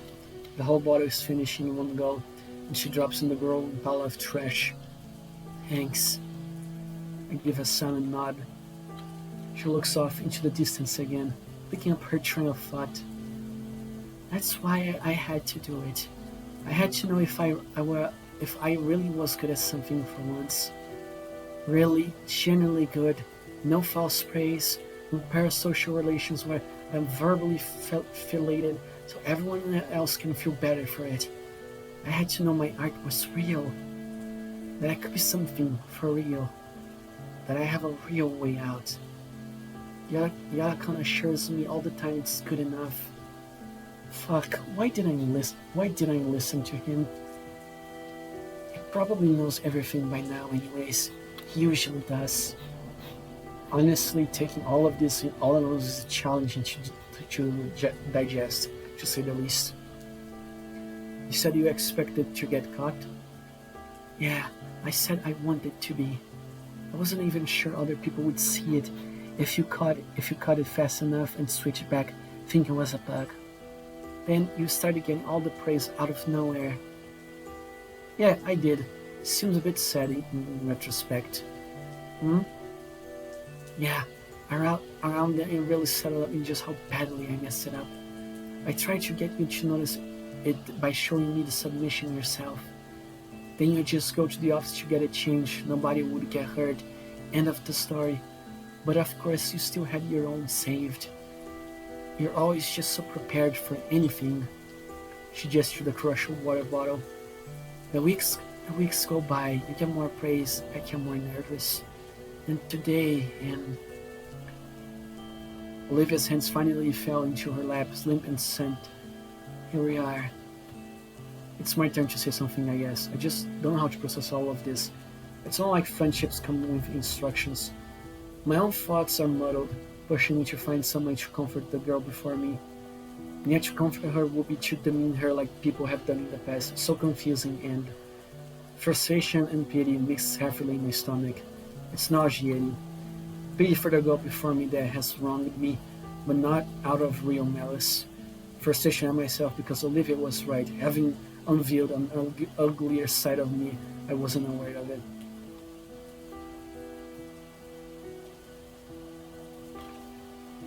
Ah, fucking damn it! Fuck. Ah, God. Difficult choices. Again. Ah, God. Press no further on Olivia. I mean, okay, so let's analyze the choices we have here. She definitely is not in the best mental state at all, and definitely trying to pressure her could potentially be more and like trying to pressure her, like let her fail, could be more dangerous than actually good. But at the same time, she did say she wanted to fail, and she wants to experience failure, so that people know, okay, so this art was hers, and she can actually lose for once, and not just, and people don't give her a chance at all, because every time people praise her because she was on a wheelchair, and people felt like sort of pity for her. So, but then again, she wants to be praised that her art is good. She wants to people say, okay, your art is good, and it's not just because you have a disability with you, and I'm praising because I feel pity for you. I'm praising because it's generally good. But at the same time, she did say that she wants to fail. She wants to feel how to accomplish true success, but also true failure. Hard choices.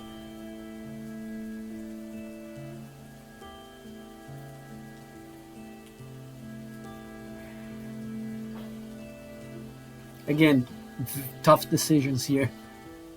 So I'm going to say, well, I'm gonna choose let her fail because I know for a fact that if I don't press on her, pretty sure I'm pretty sure people I'm pretty sure people are not gonna are not I don't know, it's difficult to say, but I'm pretty sure that if I let her fail, if she experience failure, true failure, without people actually without actually people just saying, oh, no, your art is good still, and even though you're not allowed to participate, we're gonna still have you anyway. So my thoughts land on what Olivia said earlier in the conversation. I'm going to tell Principal Scalar. Olivia thinks a bitch, a binch, a binch, a bitch, a bit. The principal. Why? About what you did? You said you expected to get caught. We can't tell them officially anything but that. Olivia shifts uncomfortably in her spot. Why not? If they found out, it's all over. Isn't that a bit extreme? Honestly, it will be the end for you too. It's my turn to flinch. Olivia's getting worked up again. New fear starts speaking through her eyes. I don't need to ask. Olivia answers anyways. You didn't talk it about it until now, after it's nearly guaranteed to win. With the stakes, it looked like you were complicit, or worse, like it was your idea. You'd be a fraud. There's that word again, fraud. No. That word all over my record in senior year, when I'm about to have to find a career. Fraud. But even so, isn't it the right thing to do? I can handle it. Don't worry about me. Please, Inko, no! There's more! I told you, I'm not eligible to even enter. I already won before. I got the notoriety and money. The winning piece is a feature on the cover of Vocadera monthly events, and even events an article. That's more than a scholarship, it's a foot in the door. They can't do anything more about the money. It's long gone, but if everyone knows what I did, and it gets to those magazines. She collects the slip off her hoodie and stares me dead in the eye. I needed to graduate. I fucking hated, but I needed. That's my only way out, my only way to actually go somewhere. You're putting all your eggs into that one basket. There's no other baskets. I just can't risk it.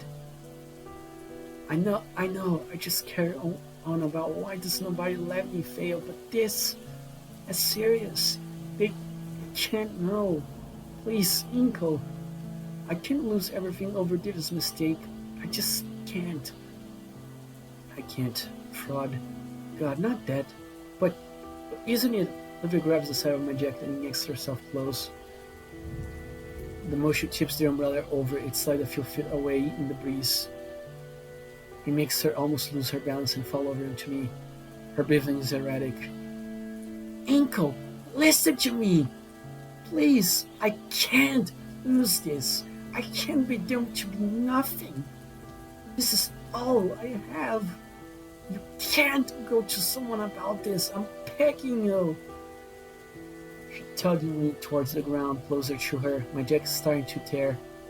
I can feel her excited by how her hands are quivering with fear as I grip tightly at my coat. It's my fault, okay? Not yours. You don't need to make it your problem. Please. Okay, nobody else has to know. It will have to be our little secret. Olivia exhales and let go. All at once she slumps down. I have to hold my arms to stop myself from falling too. Olivia ends up slumped over my lap sideways. Hey, you okay? The girl tried to push herself from my lap. Her attempt only ended up with her twisting on my leg and turning her face and chest upward. She must be really exhausted, as even her attempt to blow her wet hair from her face is unsuccessful. God damn it! Is this what it's all come to? I got away with it too. Fuck! I'm just like Ben. You have the energy to get up? Not yet. Olivia? What's wrong with Ben? How are you like him? She exhales hard. Man, it's all his fault. All of it.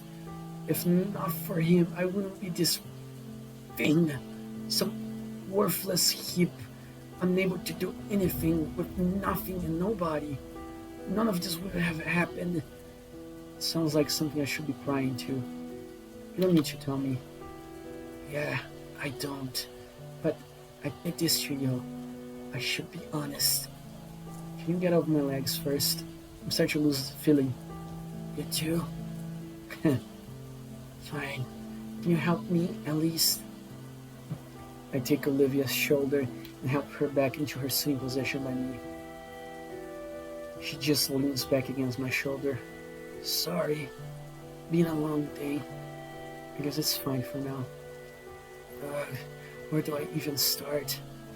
That Ben. I don't even remember how we became friends.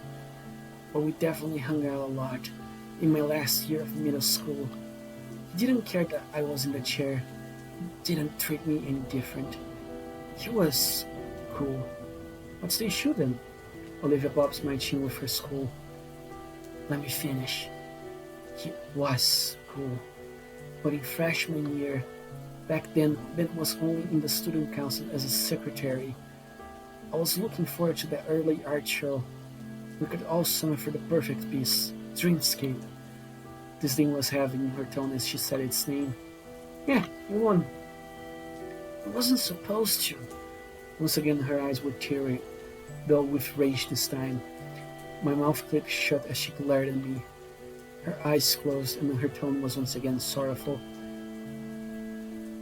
Ben started advertising himself as my friend like it was some part of his own personality. The side that escapes her carries years of her repressed anger. Even his friends started doing too, like being around me was an act of charity that made them better. He eventually told me straight up, I'll give him that.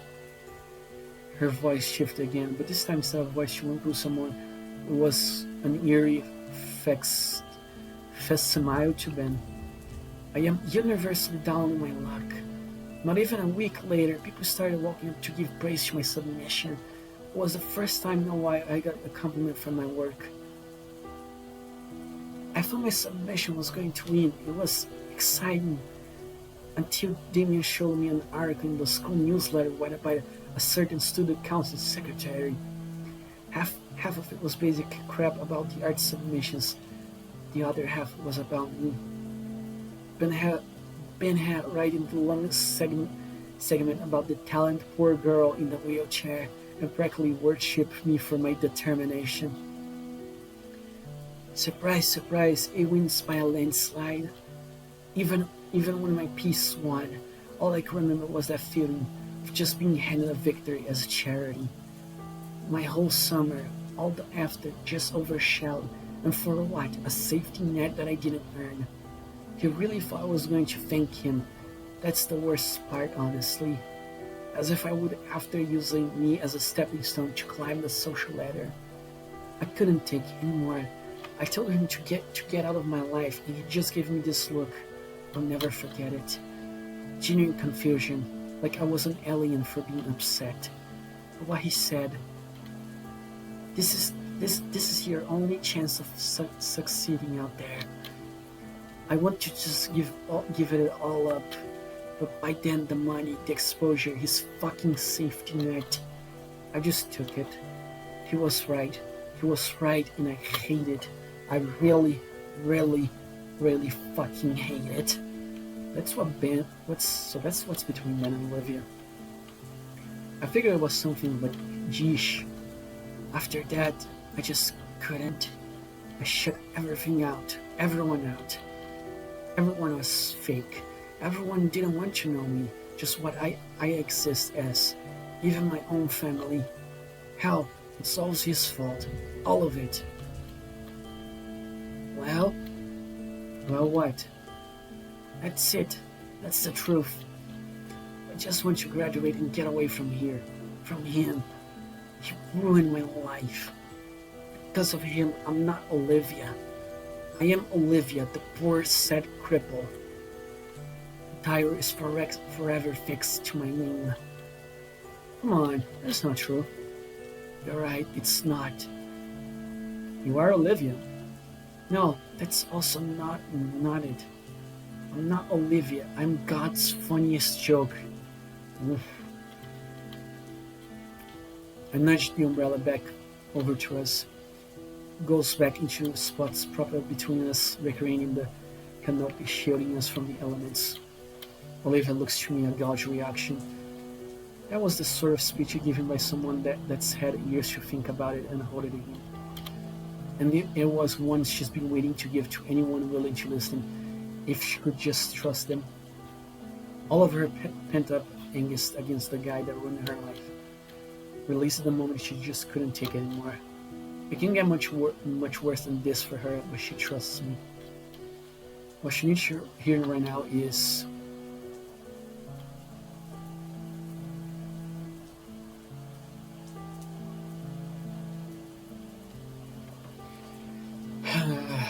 Alright, so... First option, I promise I'll be a good friend to you.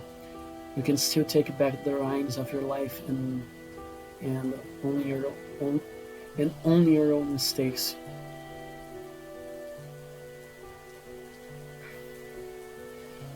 Well, I mean, she did make some mistakes, that's for sure, and definitely there's some problems, some issues that she had that potentially could be the best choice here. With the whole situation with Ben, how and again she just shut off everyone. So, which again, she can. I do think that she can take back the reins of your life, but at the same time, she needs a good friend. But frankly, as someone who also sometimes, when I was a teenager myself, sometimes I thought about myself, shutting my life and not talking with anyone. And I have I'm still looking forward to have a real life friend that can be a good friend to me, so I can talk about my problems.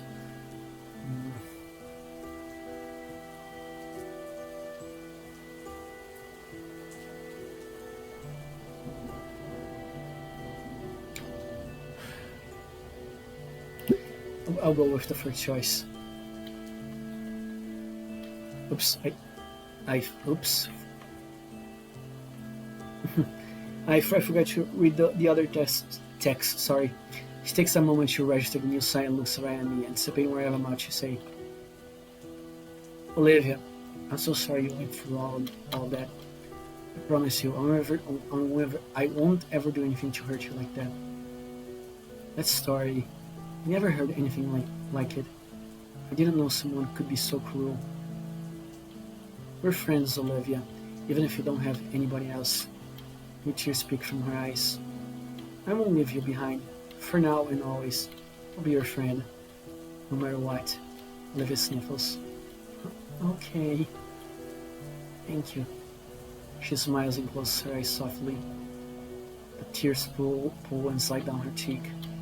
As her tears fall freely into my deck, they seem to have more of Olivia's regrets with them, bringing her some relief. Sorry, I'm still leaning against your shoulder. It's fine. You can use my shoulder anytime. And I'm sorry about the art contest. Don't be.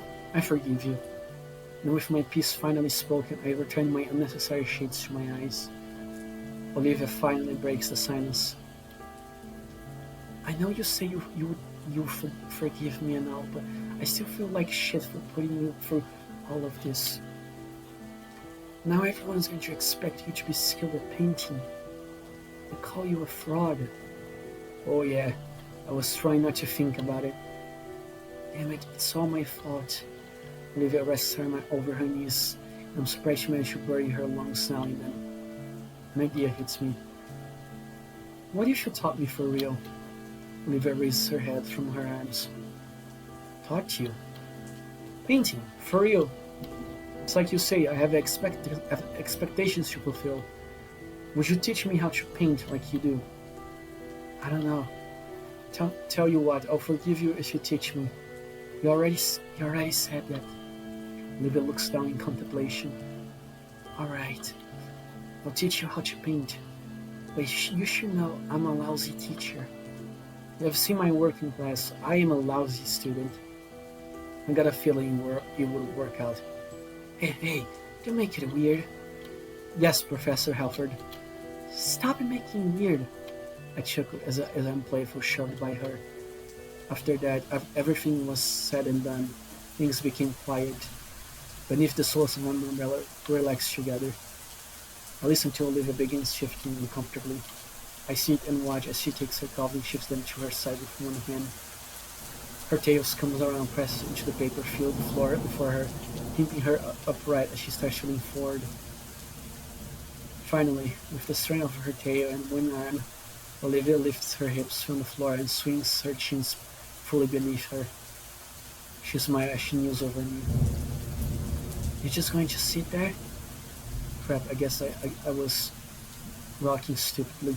But it's just so fascinating seeing the girl maneuver herself in this odd, yet well-practiced ways. Kind of jealous, actually. I wish I had a tape to do some of the things she could do. I press my hand down the floor and push myself up. I don't know why I have thought to stand, but instead I shift myself to a kneeling position too. We're face to face now. For a split second, I feared the worst as Olivia drew me into a hug. I don't know what she would do, but this, I like this. For how strong her arms are, how they're wrapped around my chest feels exceptionally tender. I know, oh boy. I'm so sorry, Gleam. Damn, you lost wholesome gear moment. Isso já é o fim? Não é um fim, é só uma das primeiras cenas pra fazer você ficar tipo, man. Yeah, okay. Oh boy, my own. My own arms having enveloped her, returning the embrace in a similar soft way. There's some echo when you open yours. Oh, damn, okay. Só deixa eu acertar aqui como isso é.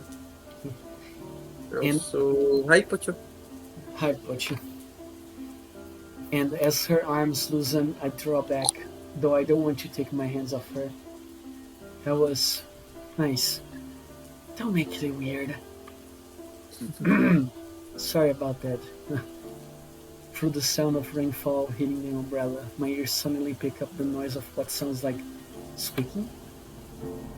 I look down and see that there's something shuffling in Olivia's pocket. Rato! Oh my goodness.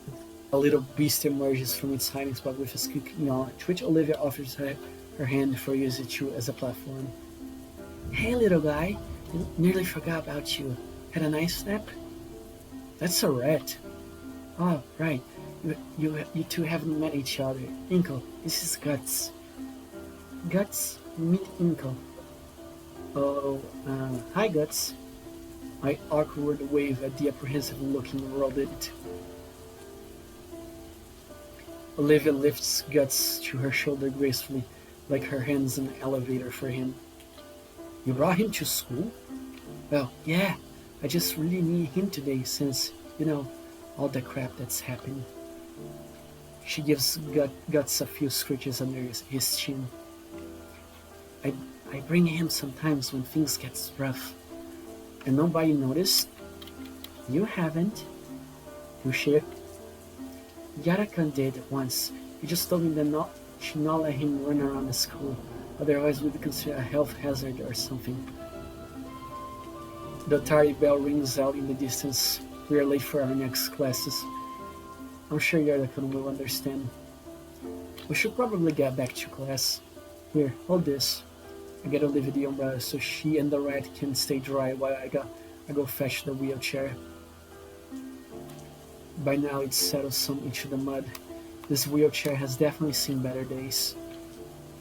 After dusting off the dirt and pulling water the best I can, I wave my way back. Thanks. She offers the umbrella back, but I make sure to hold it above her. I keep the wheelchair steady with one hand as Olivia climbs into the seat, using her tail to help herself up. Cute. We stand in the rain in silence for a moment, only sharing content classes. So, what we do about the contest now? It's a good question. Ben was there when I saw my name on the painting. He already went to tell someone. So like you said, no harm, no fool. What about your own submission? I ruined it. I scratched the back of my head. You wouldn't have won anyway. It's just a picture. Oh, I thought it was pretty okay. Hearing those words from Olivia sends a strange flash of heat on my face. It's not unpleasant, but again, those honest words from her really do cut through me for some reason. Thanks. A loud squeak draws my eyes to Guts as he stands atop Olivia's shoulder. Ah, you too? A wry smile stretched across Olivia's face. I think it means Guts is saying. I think it means Guts is saying it's actually so. Hey, cut him some slack. Guts Inko didn't have any time to make anything for the contest. He's got some high standards. Yep, it's why I have gotten so good. The sheer absurdity of it. I don't know which one of us broke first, but our laughter fills the air, heard only by us as the rain fall cuts all of the noises. So, now what? I don't know. I don't want to go yet. Still pretty worn out. A smile crosses my face as a wicked idea comes to mind. Well, too bad. What? I walk on behind Olivia, grinning like a mad idiot. Inko, what are you doing? Inko! Her head tries to follow me as I stand right behind her chair. I figured that pushing your chair around is really tiring, so how about I help you out? Olivia blushes and looks away. Fine, but just for today. Returning to the campus was certainly awkward. Passerby shoot us looks. It's not the most common sense to see a girl in a wheelchair just rolled up in a soaping wet and trickling mud in. More like though, it was because said girl had taken to use my umbrella to hide herself from these looks. She was already extremely red in her face. It was a conundrum: drop the umbrella and let people see her, or keep it and draw more attention. I shall name it the Nido Theorem. He's gonna kill me if I ever attempt to publish. But making our way back to Olivia's current class, she simply shook her still concealed head. I didn't really have much of a choice. From all that I knew of the girl, her last classes were all on the upper levels, and she was in the possession of the elevator key. And I was in possession of the weakest knees here in Sandhammond, at least according to Coach Solly. So I worded her to my current photography class. On the way over, she keeps bending her head back to pick at me, like she makes sure I'm still there. Knocking as he closed the door, the pterosaur professor didn't even bat an eye at the poorly hiding girl. He simply stepped aside and let us through. Ben was looking alright, but I chose to pay him no mind. After everything I heard, Olivia didn't even register he was here. She simply rolled herself back to the classroom and threw a door into what I always guessed was Yadakan's supply closet. You know what? I'm gonna need it. It's a dark room, isn't it? The stares of my other classmates abated thankfully as our teacher continued his lecture. Taking my own seat, I focus on Yadakan. As much as I could do at least. My muddled thoughts kept me distracted the whole period. Just before the bell rings, Yadakon stares me dead in the eye. He points a stern finger directly at me, then to the floor to the signal. You! Stay!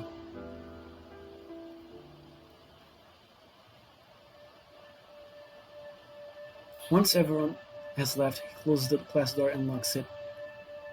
So, care to explain? Explain, sir? He opens the door in the back and signals Olivia to come on out. The mud, the drenching clothes, the declaration of sanctuary. I was having a bad day. She looks looking a bit better. Still drained, but she's not shivering. Her rat sits on her lap, and the other extends a finger down to scratch under its chin. I can see that. He takes a seat again against a nearby desk and waves a hand for Olivia to go on. When she doesn't, he shifts his hand to me. I look between the two of them. Mr. Yadakan's expectant leer, and Olivia's pledging eyes. Ultimately, I shake my head in the negativity. I just helped Olivia get out of the rain. Of course! He slouches further atop the desk. Can I tell you some other time? Sure. Whatever it was, it looks like you recovered pretty well. Olivia doesn't answer verbally, instead giving him a bashful smile and nod. Was it about you working again? Yeah. Oh, this girl. He turns me and points the thumbs at her. You know, the work she's so concerned about absolutely wrecks the grading curve in my class. For the sake of the other students, I had to put a limit on extra credit assignments. Really? Yeah. Never before I would have ever considered such a restraint. Why punish someone for working too hard? I would think to myself. Then 4 years ago, this little green goblin comes rolling into my class. Half a semester and more than a few angry calls from parents later. My hands were tied. Young lady simply does too dang much. Olivia smiles, but doesn't look up from her pet. Was that much better than all the other students? Well, no. I don't grade by technique. If I did, it would be in big trouble, Inkle. Olivia's work was very good even then, but the main thing I admire is how motivated she can be.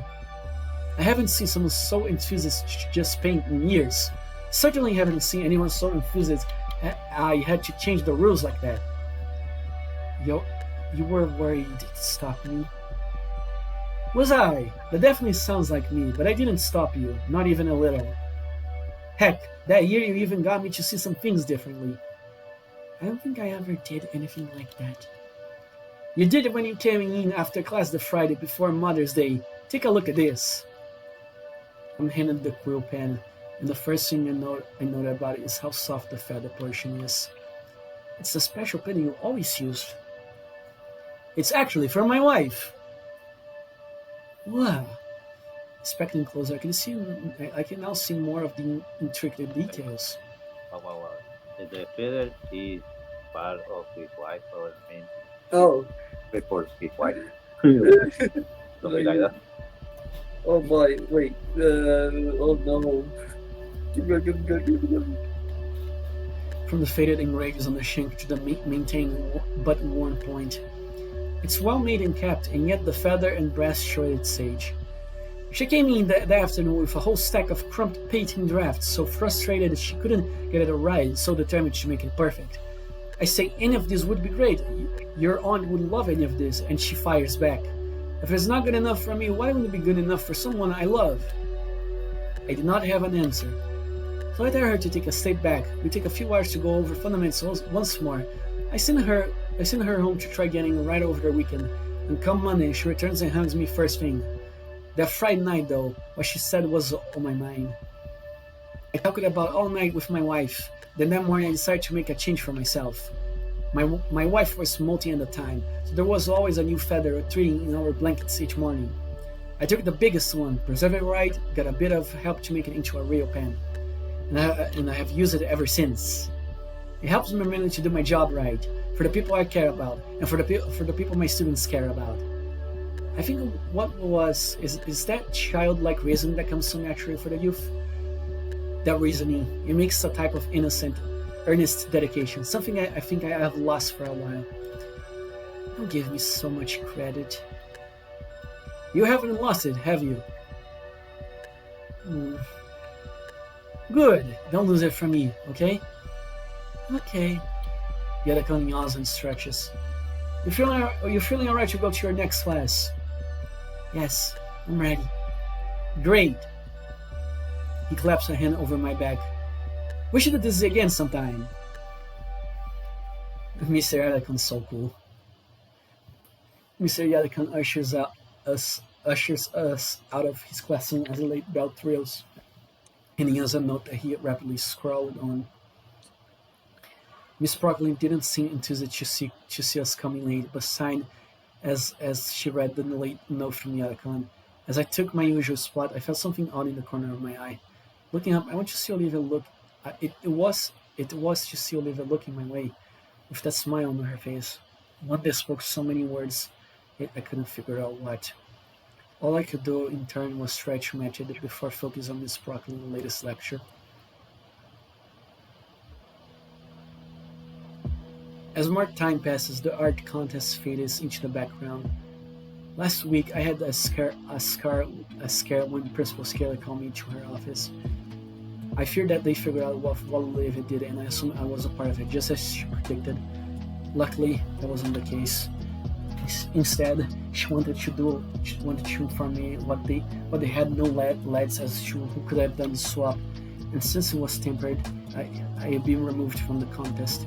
So skin off my back, honestly. As a compensation, she gave me one of the runner-up prizes, a couple for some pizza from some Italian restaurant called Dino Smo. Hey, there is the Dino Smo's Snoop game reference in here. There you go.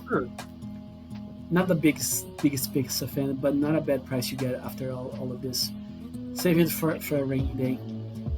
However, I found myself in a conundrum of my own doing. My peers' concerns about my entry were resolved, but I had accounted for the new questions about my portfolio, my paint portfolio. The few times I showed off my photography work, they had been mildly impressed at best. They were never upfront about it either. No, instead I got the runaround. Oh yeah, these are nice, Inko. Not bad, but what about what you did for the contest? I can't even be mad about it, it's just another misunderstanding, unintended lie from my side of things. But then I had a thought. What if it wasn't a lie? What if I was actually good at painting? And after working in it for the past month... Yeah, no, I can't unscrew this. For the past 3 weeks I've been staying after school, making use of one of the club rooms to practice. Yeesh, Inko, did you just listen to any of the tips I gave you? Using everything I had at my disposal, namely the textbooks from Mr. Yadakan and how-to tutorials online, I had to stay as late as possible, trying to get to the same skill level as Olivia. And as I stared the horrid acrylic monstrosity before me, I can do nothing but weep at my own inadequacies. Not actually weep, but squinting at the Lovecraftian horror before me, and I can maybe see a little progress drawing the madness of the excess paint. Olivia had made good on her promise to teach me about the time I asked Mr. Dakan to borrow the keys to the spare room. And while I memorized all of her teachings down to the letter, what am I even looking at? Are you trying an abstract sort of thing? It wasn't an attempt at a self-portrait, actually. Oh boy. I probably posted online and some rich asshole would buy it. NFTs! Is that good? No, never trust the opinions of people on the internet. I am coding that. I'm going to post this in here and don't give a shit. Never trust the opinions of people on the internet. That's not wrong. I learned that the hard way. She uses 4chan on the 4chan boards. After a brief period of awkward silence, I let myself collapse on the stool behind me and toss off the oily apron frustration. At this rate, I'm going to be a double fraud or something. Oh shit. And this is my art. I don't even have the energy to get angry. Probably looks better now at least. Hey! There you Oh, go. damn it. Olivia agrees with me. How do Olivia get so good at this? Olivia, please, you gotta have some actual advice for me. She quietly hums to herself, slipping away a notebook she had splayed across her lap into her nearby bag. Well, when I want to draw, it's usually because I've got something on my mind. What, like inspiration? Kinda. More so that I just envision something and I want to put that on canvas. A muse, then. Oh god. Oh shit. Damien jump scare. The door of the studio flies open and Damien quickly storms inside. Okay, who wants to do Damien? I think you can do it. He's Nico! Oh, here it is? He is stupid. He's Oh, he's stupid, stupid. and very animated. Oh my god. Nico! Olivia! Are you guys here? He takes heavy breaths as his vision darts around the room. After a moment of surprise, I raise my arm to catch his attention. Damien, what's wrong? The hyperactive Dilophosaurus spots me. Take a final breath before jogging over. Guys, I need to ask you something. What? Is everything alright? Is something happening? I can't help but panic, but I never seen him this flustered. Do you want to come to arcade with me in this? God damn it. Is that it? Yeah, that's what I say. Wait, when was this decided? I thought something bad had happened. Nope, just after. This already has the car prepped and everything. Oh, I probably shouldn't expect that, but still, how did you know we were here? I didn't. I just kept opening doors until I found you too. I have been at it for a while, actually. Damien's eyes dart to the cannon that lies on the floor next to me.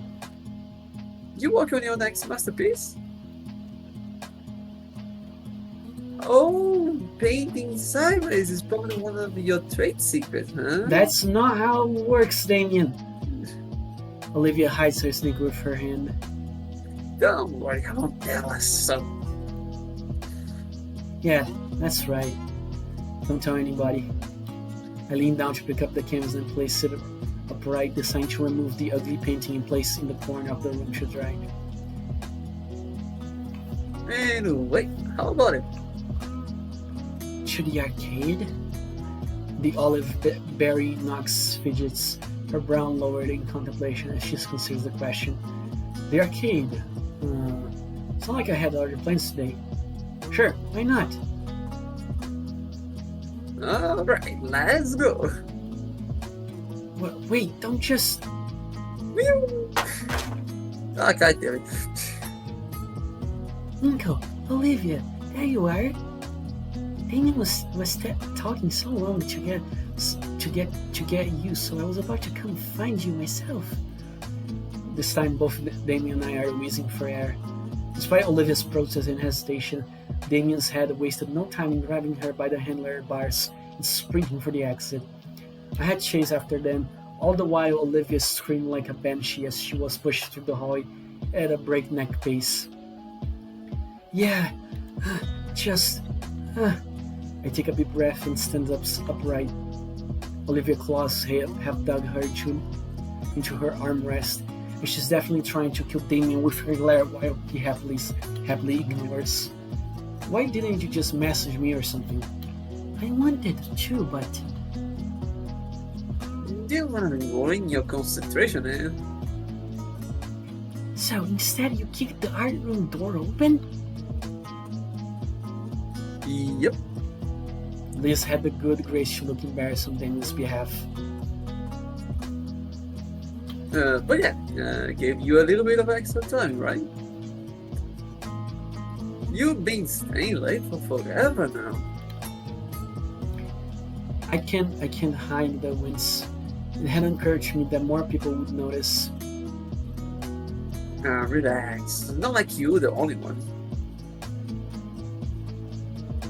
Yeah, I sometimes need to stay behind for the student council and club meetings. Right, sure, so, come on, the car's in the student section. The dino starts toward the student parking lot, heading towards a rather old but well-kept sedan. Olivia grumbles silently to herself but follows after nonetheless. Come on, dude. It'll take a few minutes to get Olivia in and then 30 to get the arcade. It won't take that long, damn it. Olivia huffs and wheels herself to the passenger side, opening the door for herself. Do you need any... It's fine.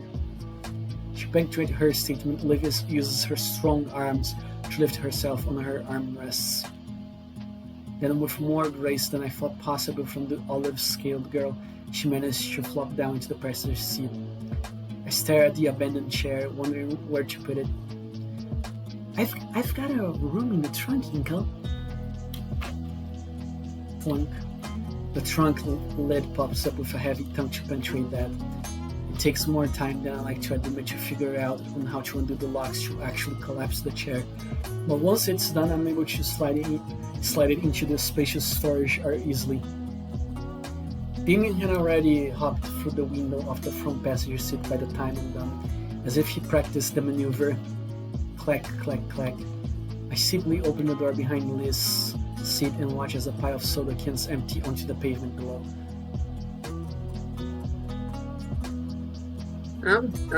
Sorry, this from money. Those are from money.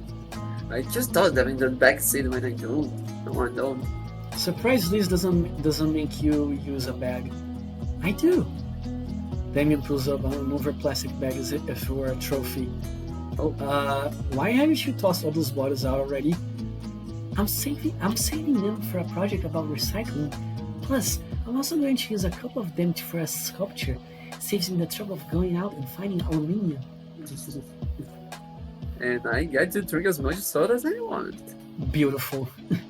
Amazing. God bless. God bless Raptor Jesus. Oh yes. I don't really say anything as Damien scoops out the rest of the cans from the floor of the car and puts them in a new bag, which he then stuffs in the car's trunk before giving me and Olivia a thumbs up. Alright, that's pretty good to go. Oh, background. I nod and slink into the semi-clean seat. My hand searches for the buckle of the seal belt and brushes against something warm and soft. There's a tiny gasp next to me and the comfortable mystery in my hand is yanked away. Huh? I look to Olivia, her hand held to her chest. Her green face has a scarlet tinge and her mirror-shade eyes glares through my head. You okay? Oh, look at that. Look at that smile. The emerald-scaled girl turns her mouth from me. I stiff on mystery chuckle at that. The warmth on my plant fence, however, and leaves my hands feeling lost. Okay, all the safety checks are done. Oh my god. Neck twisted. Neck twister. My god. I mean, she's a bronchiosaurus, Wani Hug. I know, but like, is the neck that flexible? Oh my god. Oh yeah, Wani Hug. Wanna hear a fun fact before I continue here? According to one of the writers, who also happens to be one of my friends, he said that canonically speaking, Liz can do deep throat without gagging. I mean, I don't doubt about it. The only thing I doubt is who can do it on Earth. Okay, jokes aside, continue. I'm not gonna go. Yeah. This is no horny. This is wholesome. Exactly. This is also no horny. All right, that's good. Liz gets in. No horny. Liz gets in the driver's seat and grips the steering wheel. Outside, she's straining her neck to check on the mirrors and tires. Wait, Liz drives with her head sticking out the window? Liz pokes her head in. What's that? Her neck shakes inside and coils around the hook in the middle of the car. Then, with practice motion, her neck continually coils till her head sits atop the neck roll as if no difference when putting on shoes. Kinda looks like a giant scale-covered scarf. There's even still enough space for her to see the windows unchecked behind her. Uncle? It wasn't anything important. Alright. But, the city, right? I actually be wanting to see it a bit more up close for Yotacon's class. Do you know how much gas money you burned to take a detour around here? No. Good, because neither I. Let's do it. Hey, what? No! I barely have enough as is. The view on the way is fine. I'm looking forward to it as well. You sure? Yeah, I'll point out some stuff I remember along the way. You're my tour guide now? Don't make me change my mind. I'm glad that's settled. Everyone bucketing, right? Liz pulls away from the school parking lot, starting down the opposite direction I have always entered and exited. Weird to think, but the edge of my world was as close as right turn out of my own school. Then again, I still haven't been living here for long. Anybody want a station? I don't think I ever listened to the radio here either. Liz and Olivia hardly seem to listen in Demi's direction as well. Suit yourself. Okay, this music was actually at the end of the demo.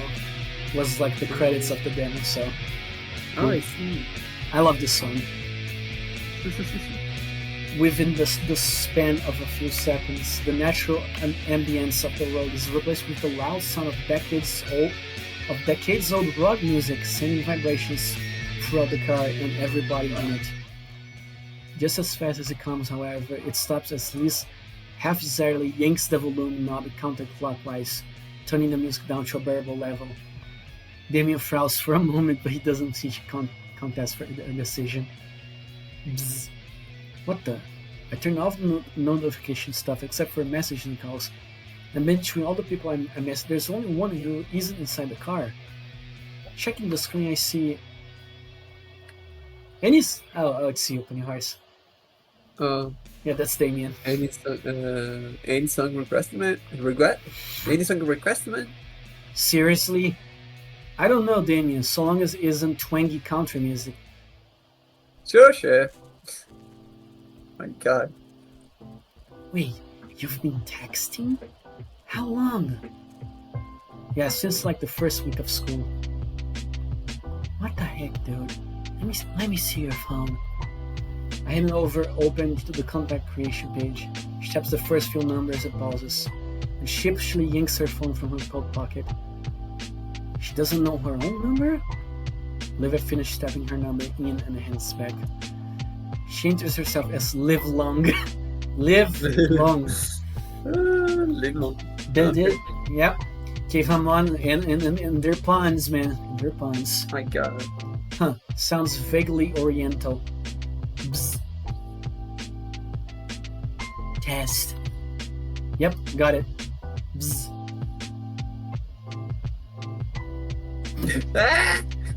Oh god, the red is literally doing like the touching his crotch, bro. Oh my god. And giving me the middle finger. God damn it, Olivia. That wasn't called for. That's why I sent it. She giggles at her own joke.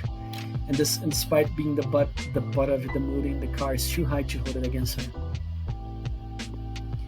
Before long, the dense forest dry starts giving way to more urban developments.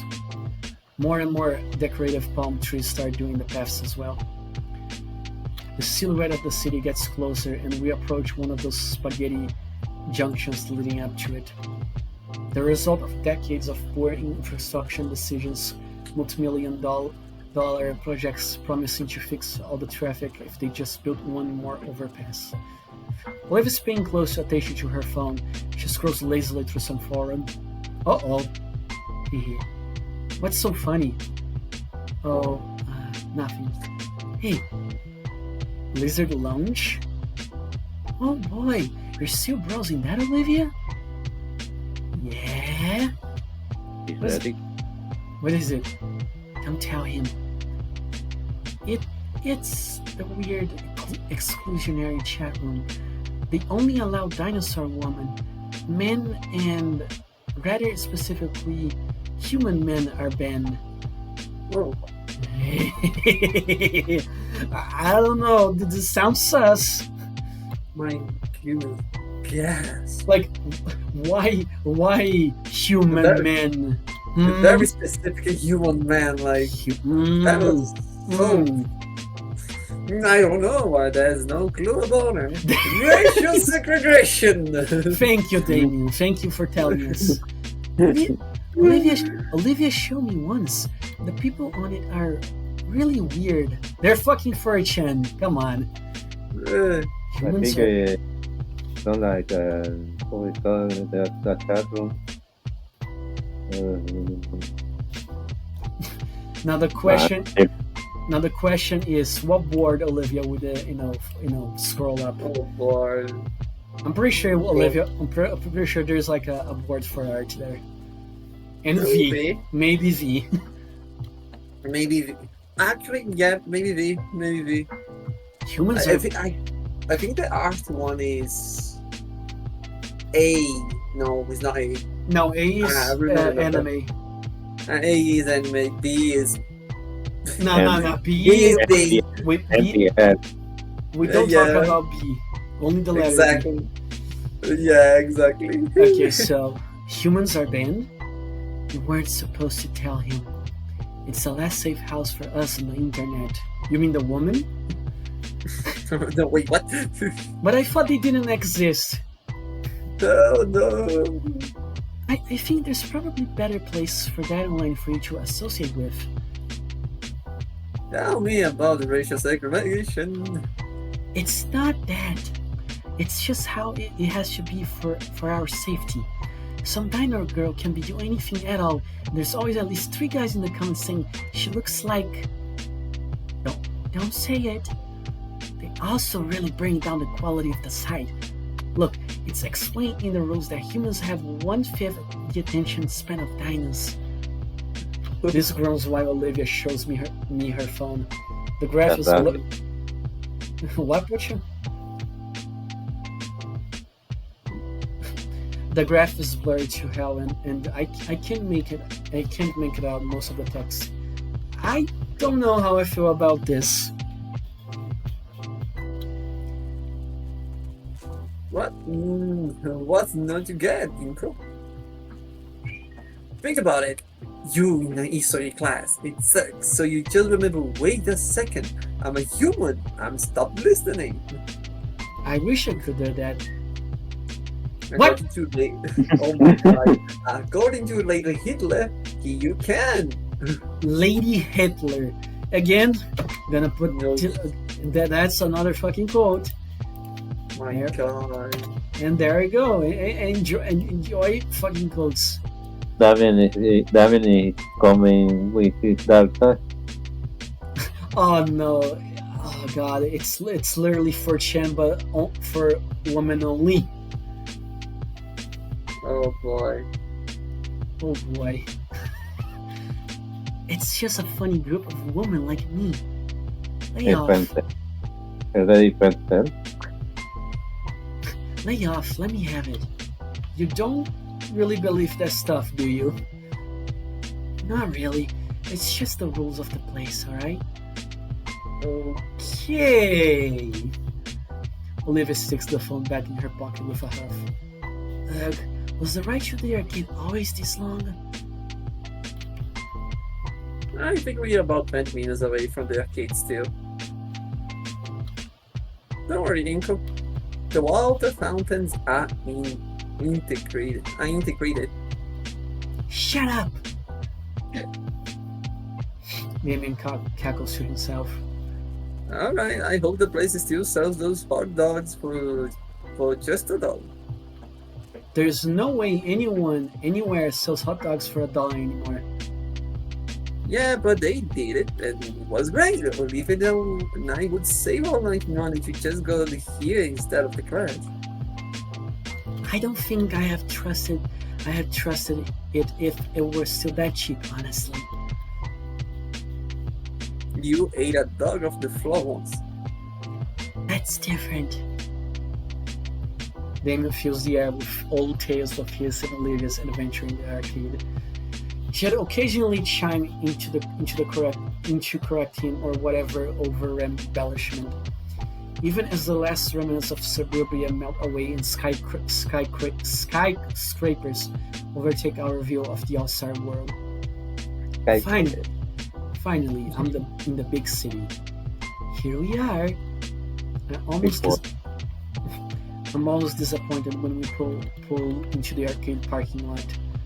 Large glass windows covered in sub-glitchy promotional leaflets adorn the front of the arcade, and the building itself looks a couple decades old. This place was probably successful in the past, but I can only imagine they break even nowadays. Though maybe the recent resurgence of retro deco could change that. I can show you more on the return trip, come on. Guess you must see my brief hesitance. Liz unlocks the trunk and I hop out to get Olivia's share. As I attempt to heave the thing out of Liz's trunk, it takes considerably more effort than I like to admit. Now, how do I unfold these blasted things? I think there's a release button, right? And then he becomes the cripple. As I check to make sure that all my fingers were intact, I can see Olivia sneaking through the passage window. Uncle-san, you have much to learn. Observe. Olivia makes sure the brakes are held and heavies herself over in one motion. Holy shit! Oh my goodness. The chair is forced open by momentum along with a loud crack. She gracefully rolls by me, tongue stuck on the smug victory of my ineptitude. Ready. Hi, Mercedes. Hello. Hi, Mercedes. Hello. Hello. Wanna see Gator going to arcade? Okay. Oh, sweet. Okay, Mercius. Can you say something, Mercius? I'm adjusting your voice. Yeah? Oh, What, okay. what do you want me to say? Okay, that's perfect. Damien hurries us inside, and I can tell he's the most excited to be here out of anybody. Dude, this place is the bomb! We used to Scrooge for change to come here after school. Also, listen to this music. Nice. Nice. The place is abuzz with activity, flashing machines all competing for attention, and gamers excitedly conversing. I lean a bit closer to Olivia. It's pretty dang loud here. You're going to be alright having to speak up more. Of course I am. What do you take me for, a kid? Sorry. I appreciate the concern. Liz calls as she peels her boot from the floor with a loud sk. Yeah, good. Damien, you could have handed out that. Damien's take off toward a nearby coin machine, fistfuls of bills at the ready. I could have told you to. I've been here before. So why didn't you warn me about the stickiness? Olivia shrugs. Liz head lowers to pride of Snoop pinching levels. Well, you two did kind of drop this on me at the last minute. But I still remember this place pretty well. Great. You can show Nico around, and I'll go with Damien. Liz Mix puts up her point fingers together as she looks at the somber team.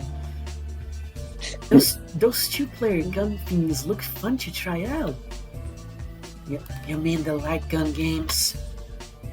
Yeah, those ones. I can't put my finger on it, but something tells me that Liz was banking on splitting apart from the start.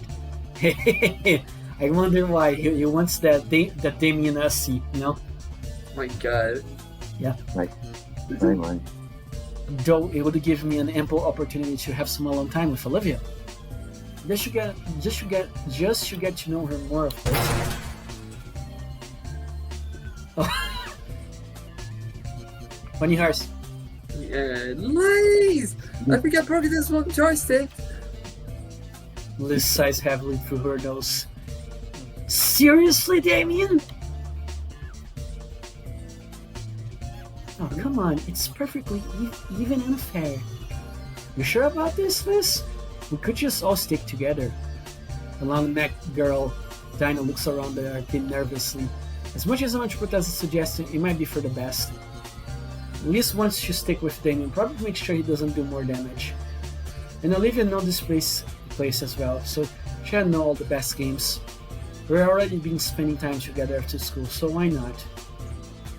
I'm not against the idea, just, Alright, glad we agree.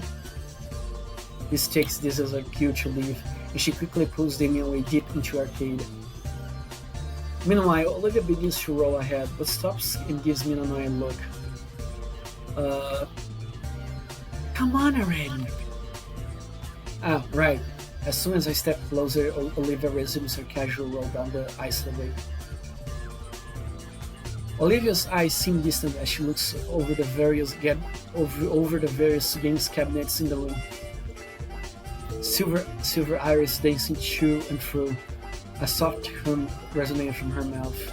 I try and follow where her gaze lingers, but she seems to be constantly drifting to something new every other moment while deep in her own thoughts. And as we carry on slowly, the creeping awkwardness in my stomach gnaws away at me. I have no clue what to do right now. The point of this accusation was to relax.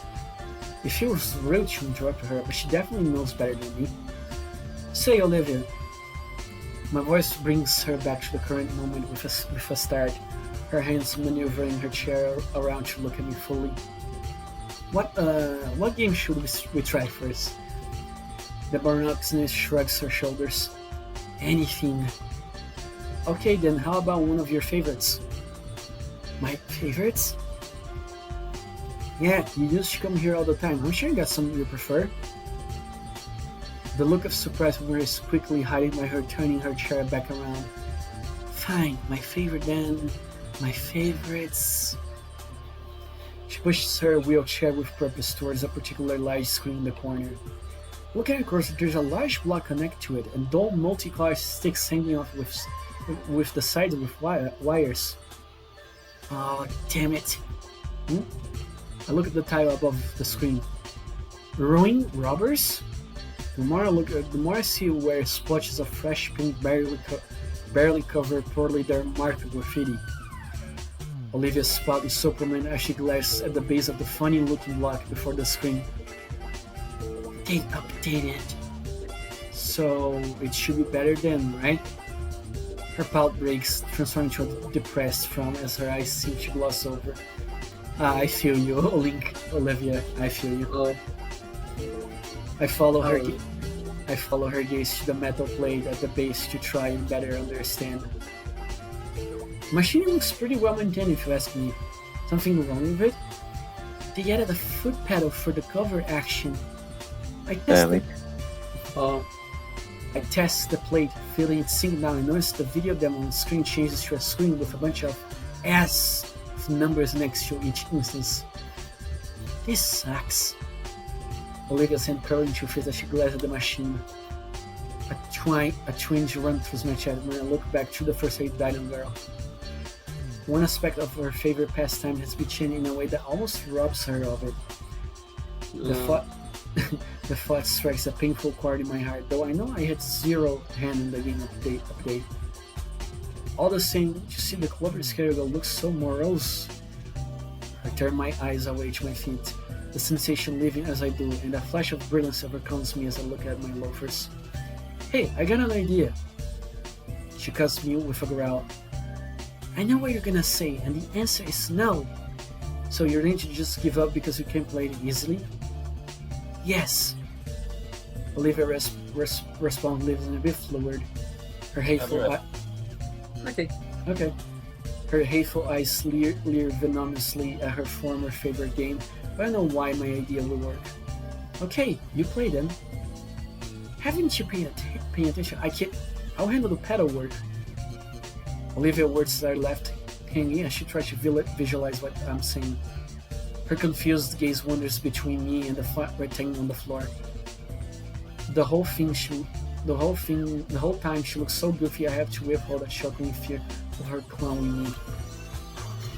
She must have realized though as she snatches the light gun from my hand, her cheeks bearing a red hue. Fine, one game. She looks at the light gun in her head and takes a deep breath. You better do your job right, Inko. I give Olivia a nod and she wheels herself right next to the arcade machine. Gimme. She reaches out for my hand and goes to take it before I can respond. She takes for a split second and then moves down to grab my wrist instead. Her scales are soft and cool. With the pedal when I'm squeezed, capiche? Or should I say, hit the pedal when I squeeze, capiche? No winter. I nodded in affirmation and Olivia blasts the start button into pieces. I'm not so tight. Dude, hit the damn pedal. It's like playing with controller lag. Inko! Sorry. Holy crap, this is worse than I remember. Hi, it's me. I'm a guy that makes sense. Here you can say I put the responding enemies in front of a place you forced to cross. I came up with this idea while eating a bird. I don't even want you to step on my ears for me. Fucking damn it, not again! Oh, this game sucks. Wanna play it again? She's a bit intense. I know that feeling. Olivia is an avid League of Legends player. It's a game, man. When Olivia finally releases her grip on my wrist, I feel my blood rushing through the imprint she left. We end up playing 4 or 5 games total. That's probably enough. I'm good to move on. You? Are you sure? I don't want to keep you here all day. Olivia looks over the machine one last time before sliding the plastic gun back in its slot. I'm still a bit disappointed they changed it, but thanks. Alright, there's better games around here anyway. Let's go. A stray thought from before I really got to know Olivia carries to the forefront of my mind.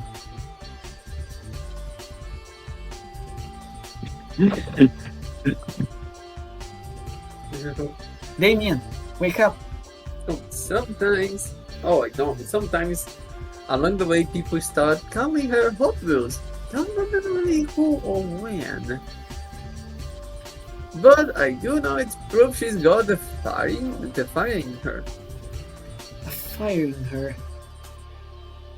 Before she can roll away too far, my hands takes hold of one of her chair grips, joining the dining room from her sullen stupor. Say, I've got an idea, Hot Wheels. Why don't we try the fighting game we were so good at? The fighting game?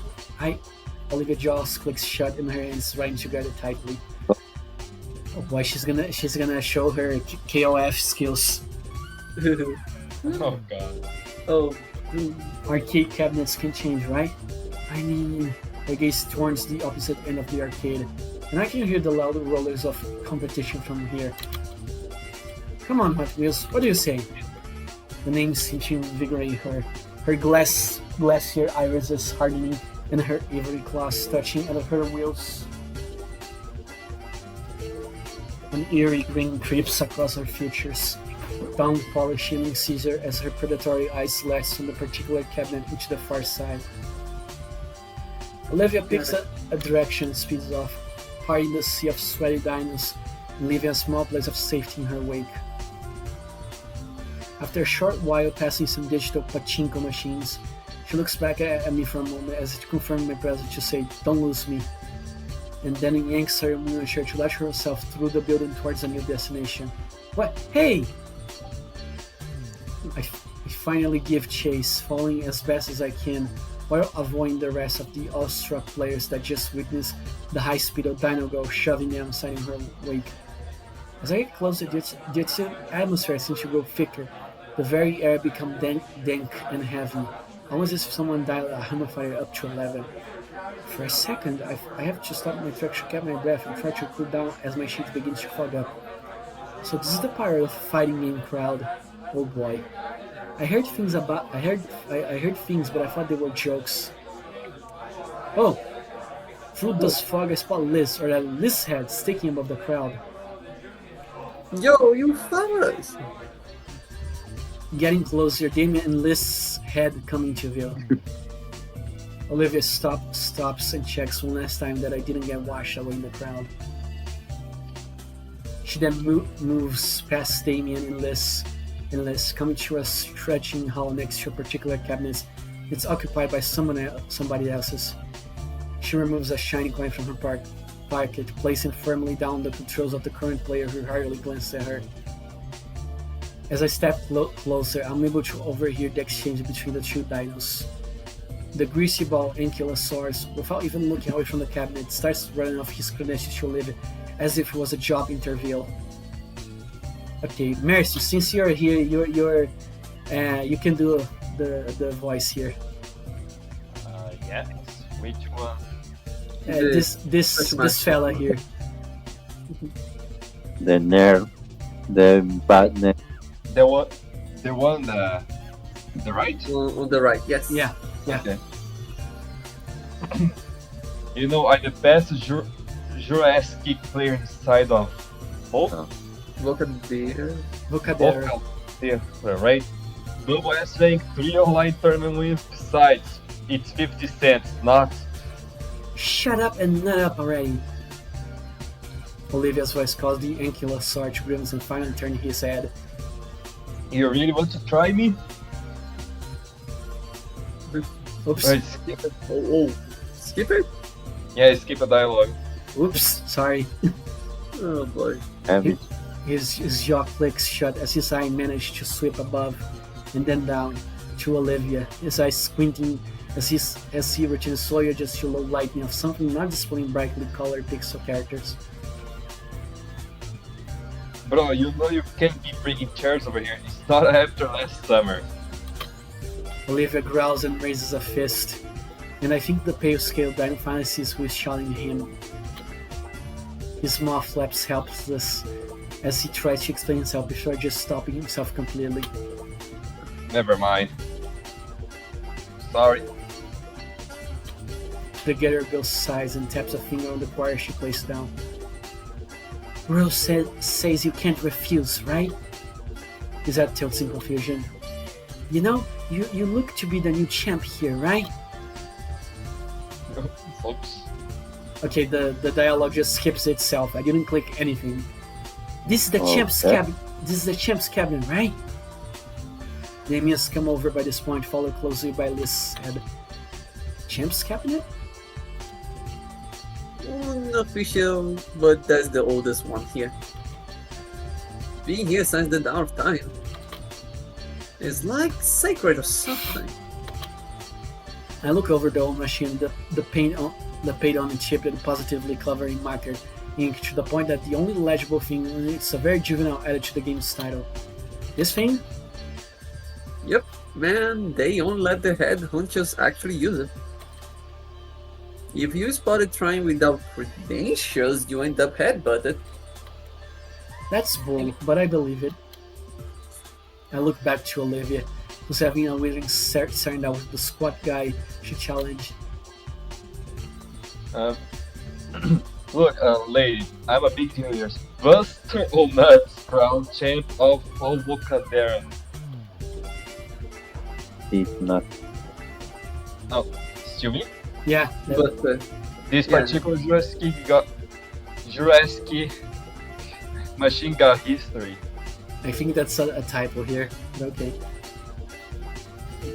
It happens to be the same machine that Dino, the Rex, managed to bury I know. Oh no! I know the reference. They're gonna play They're gonna play Third Strike. The Titan kicks. Why? If someone else was here. Oh no! We need to get Justin on this private group. White Stallion, find me already. I know. I just set the stage is off. Plus, I think you're the only challenger I've got. I look around and notice that there was now a group surrounding us. On my title as a champion, I'll take it out covers now. A hush whisper goes through the crowd. Finally, Form a line now. Okay. Tallest to smallest. What? No cutting. Oh my god! Oh heck yeah! We gotta wipe the floor of you, Buster. Oh, damn it, Damien. Wait. What?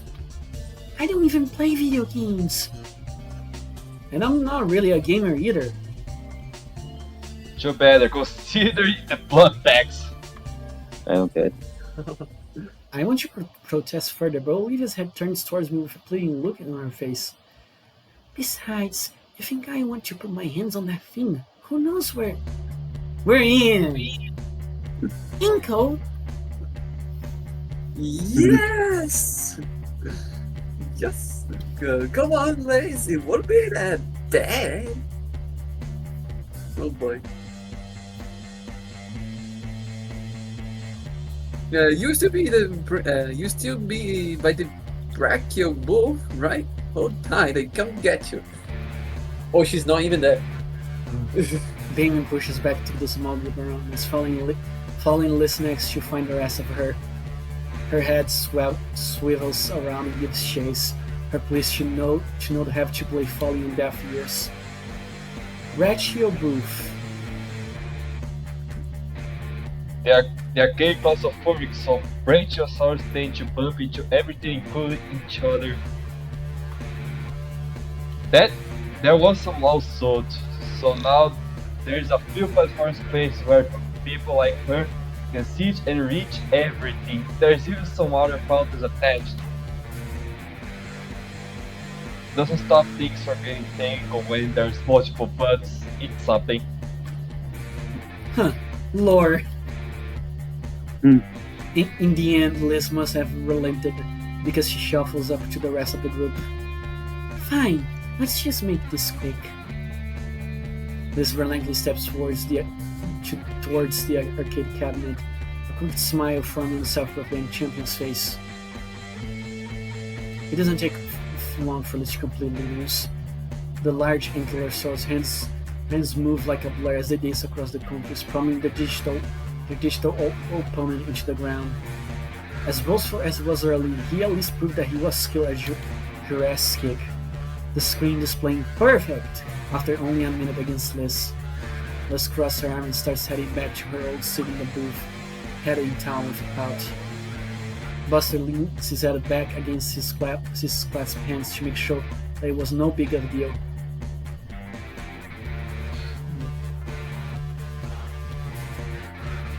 Mercy.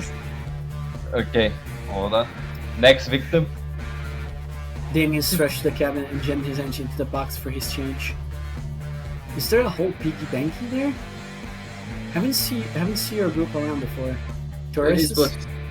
Oh, oops. Yeah, that was my line. Nah. Living and used to come here all the time. Sorry, Merces, I didn't saw the name there. My bad. Life being tough, so we got some friends to come along with this little trip down memory lane. Light the mood a bit. This place hasn't changed much in 2 years either. He hoists the cord, hides and jams them in the slot. Once more, the screen lamps up and the character selection music busts scene.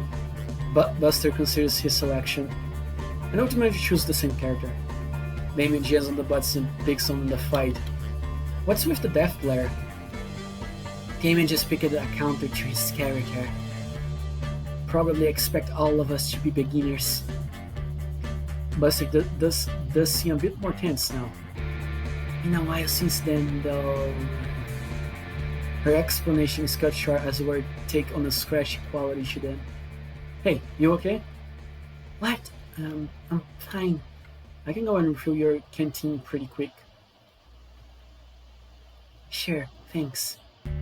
She reaches behind her and unhooks her severely dented water bottle from her chair.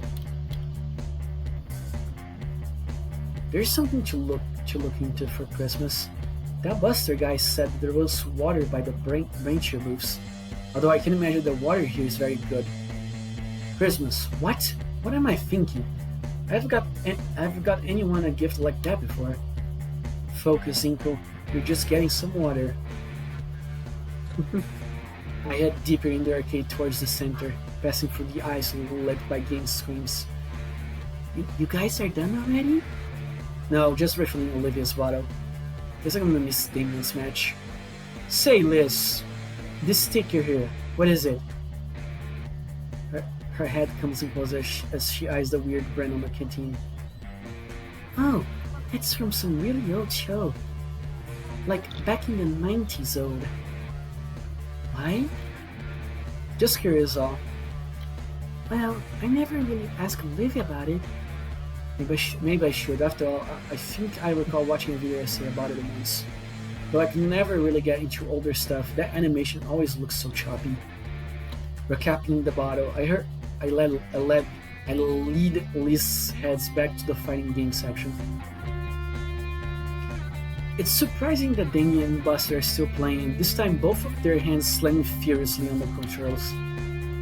The crowd has even formed of the duo, exchanging low whispers as they watch the old CRT screen.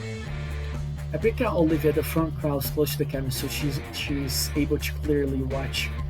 She's hyper-focused to the point that when I switch the bottom in front of her, she just leans over to keep watching. Evil it is then. I hold the canteen above her muscle and carefully tip over until a few drops fall on her face. Her tongue laps along her lips and sips the nourishing drops before laying. Hey! Here we go, fresh from the latrine. She takes the bottom and downs most of it right away before cleaning her throat. Thanks. How's the match going? Well, he's getting too aggressive. He is? Yeah, Buster picked up a rushdown character, so Damien picked a zoner to keep Buster at distance. Man, Olivia is like the perfect, like everyone that likes a girl that understands fighting game is the type of girl I want to be married already. Problem is that zoners are notoriously bad when it comes to footsies, and are even worse with mix-ups, which means that if Buster is able to get into Damien's hurt box, he's gonna get super punished and might even lose to the set in a single I love you, Olivia. I love you, Olivia already. But I mean, I don't understand it. So Damien has to keep his distance. It's not looking good for him, so... Oh crap! Olivia and I watch from the sidelines as, over the next few seconds, Buster pulls off an impressive series of moves that crush Damien's scars into the ground. Almost like he was waiting for us to get back. Wow, you actually knew how to play. Buster played Akuma. Buster jams an accusing finger my way, as though marking me for death. You're next. Damien's expression carries a hint of disappointment as he steps away from the cabinet, but he quickly steps up and resumes his usual jovial self. Just me and Olivia left. I never step out to the cabinet. A plethora of characters in various fighting poses stares back at me, each with their own promises of victory. I recall an old saying Coach Sully had said. Okay, I guess I would do Coach here. If we do not know what we are doing, then the opposite team certainly can anticipate our future actions.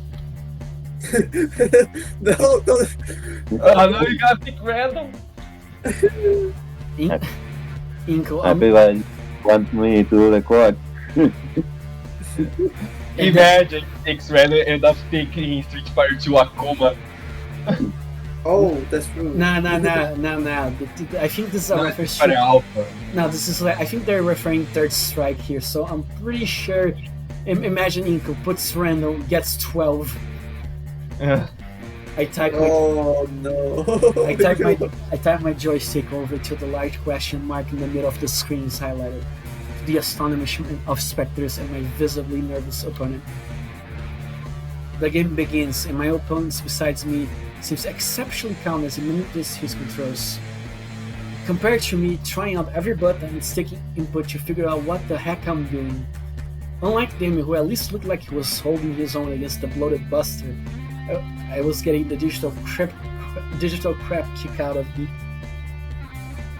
Even attempt I made was met by my character being grabbed and thrown in some ridiculous elaborate way. By the time the perfect announcement plays on the screen, I can feel my wrists camping from the crazy amount of button mashing I've done in under a minute. At least I lasted a little longer than this. Don't feel too bad. Don't feel too bad. I'm the best here after all.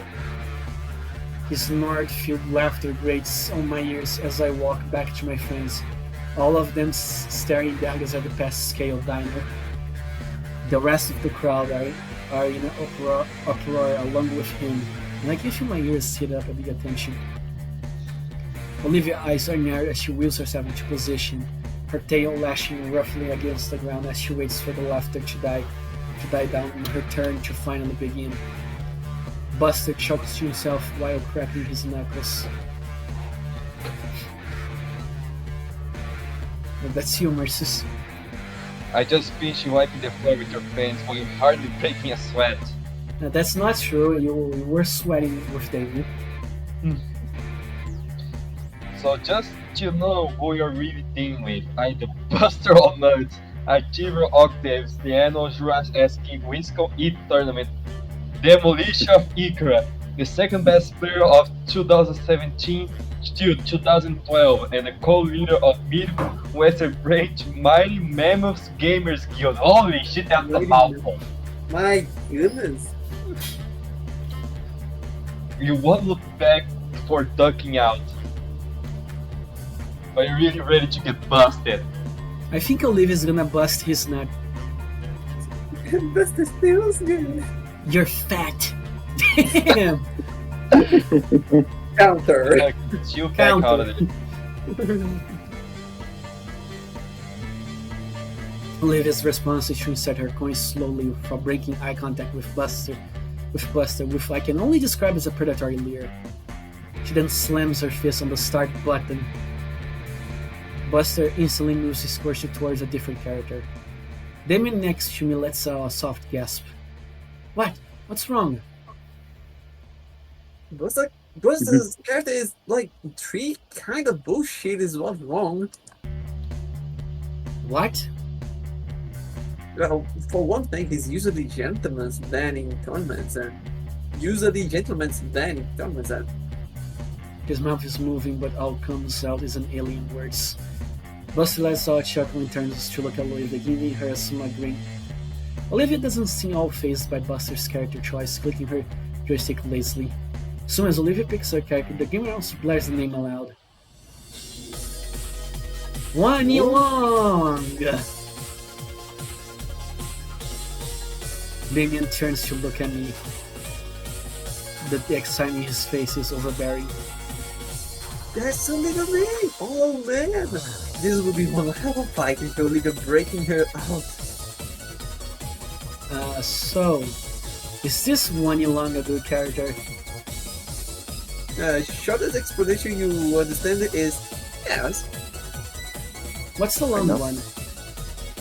If you don't know what short is take too long to explain it here. Bah. Inc will be like, I'm too casual for this. Too casual. While Damien rambles on, I recall Olivia's motion just to get in here. As she looked she had that more than anything piques my curiosity. So, how good is Olivia with her? Demis replies he's only to give me a wide big grin. Oh, you will see. A loud sound bite from the cabinet speaker signals the start of Olivia's match.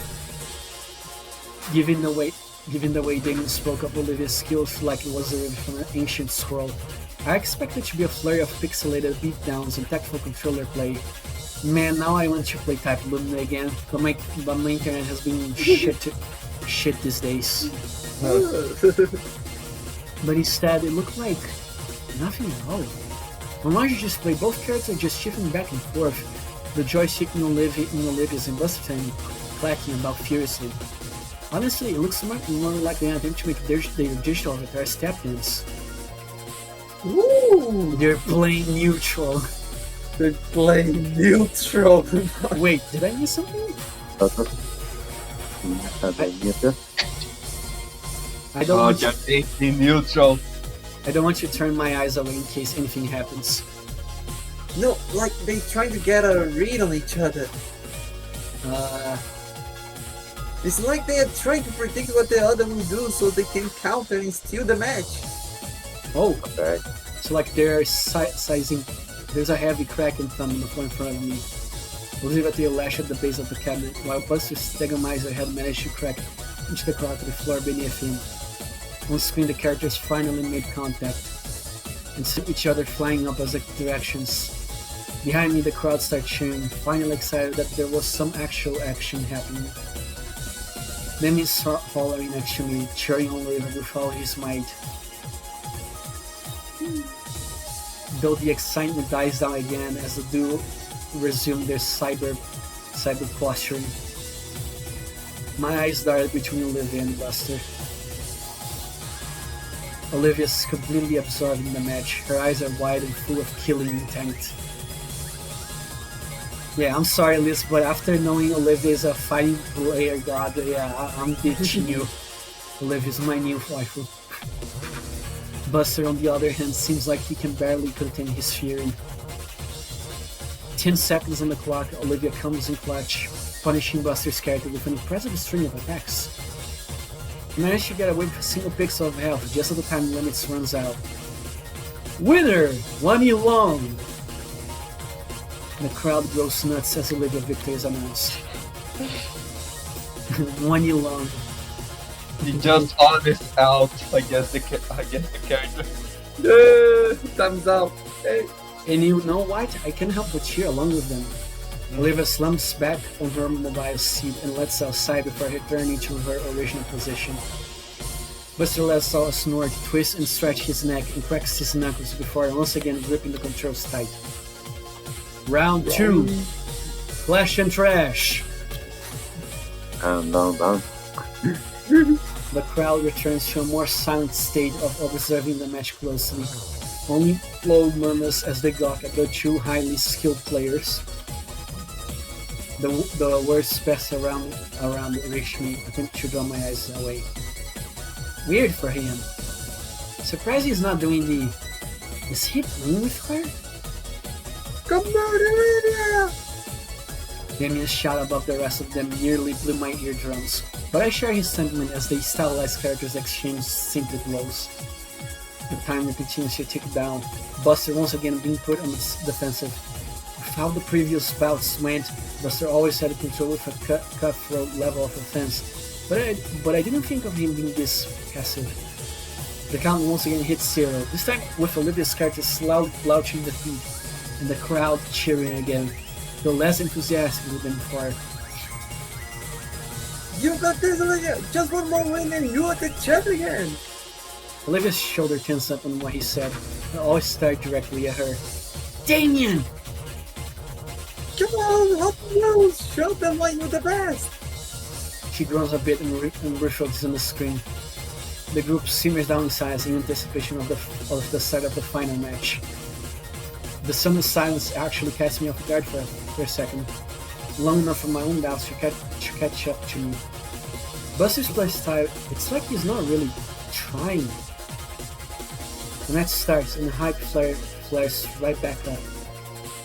That's stupid of me to even think. He's a gamer bro champion type. He's got way too much to lose, and yet Hey Damien, Yeah. you notice anything off about how Buster's playing? You noticed too? Guess I'm not just paranoid then. Like, I didn't really watch your match, but was he always so... Passive? No. But like, these two are crazy good, so they dissolve my game. as if he's going to throw the game and let her win? Oh no, he's sandbagging. We glance back at the ongoing battle happening on the screen, and I take notice of Buster's hand movements. As Olivia launches her character to a furious combo, sure enough, Buster's hesitates just enough to let his fight get hit by the first blow. That's brilliant timing! This is crazy. Look. And it hits me all in all like a freight train.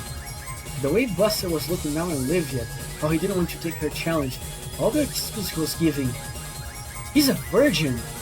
What? Oh, No! Oh no! But also, he's throwing the whole match, isn't it? Damn it. Even here, Olivia was right. Damien, I think he's taking it easy on her. You think so? Damien takes a moment to ponder what I said. Damn. Even here. That's what I was thinking. Should we do something? What? Interrupt the match? Everyone else is having fun. The crowd whoops again. Oh no, it sounds a bit different. Hollow, mocking. Damien's first sag with concern. He turns to me.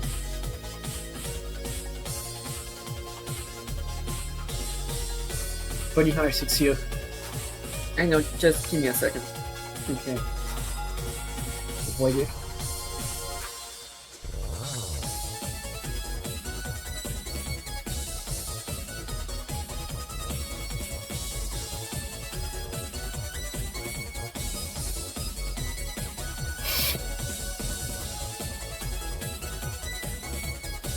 Okay, so we wait for Bunny Harsh a little bit. So far, boy, man, Olivia cannot have a break.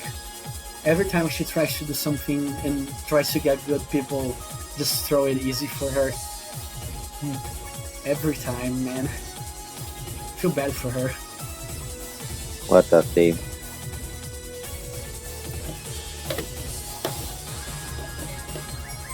Oh my god.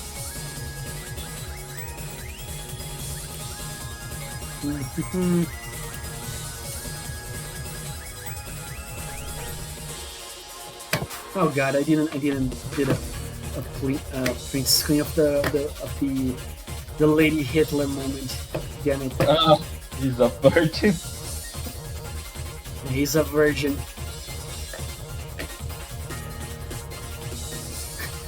Okay, I'm back. Okay, Bunny Harsh, your turn. What we came here for is a good time. If she can't tell, what's the harm? Jeez. You know what I mean? Yeah, I do. I hate that he's right. I could stand up for her. I mean, just being there for Olivia when Neil was getting on her went pretty alright. But that was a while ago. I just don't know. I look over the crowd again, and that's about halfway done. You should buy my remaining health pools. Don't cause a fuss for Olivia. Cheer Olivia on. So, people, we got tough choices again here. Oh no. Because it was again, don't cause a fuss for Olivia. Cheer Olivia on. Okay, we'll say something. She didn't react well when Damien was cheering her up, right? She was like angry. So, because of us. Is that what you want to say? Now, personally, I would say cheer Olivia on because Yeah. you know Olivia and Yeah. Olivia and Inko are like very good The friends, thing is, and I'm pretty sure Inko and Olivia would appreciate if Inko actually cheered Olivia on. oh boy. I'm divided. So, Mercy, do you vote first option or second? I will vote first. First, Funny Horse. I mean, she didn't act well, but uh,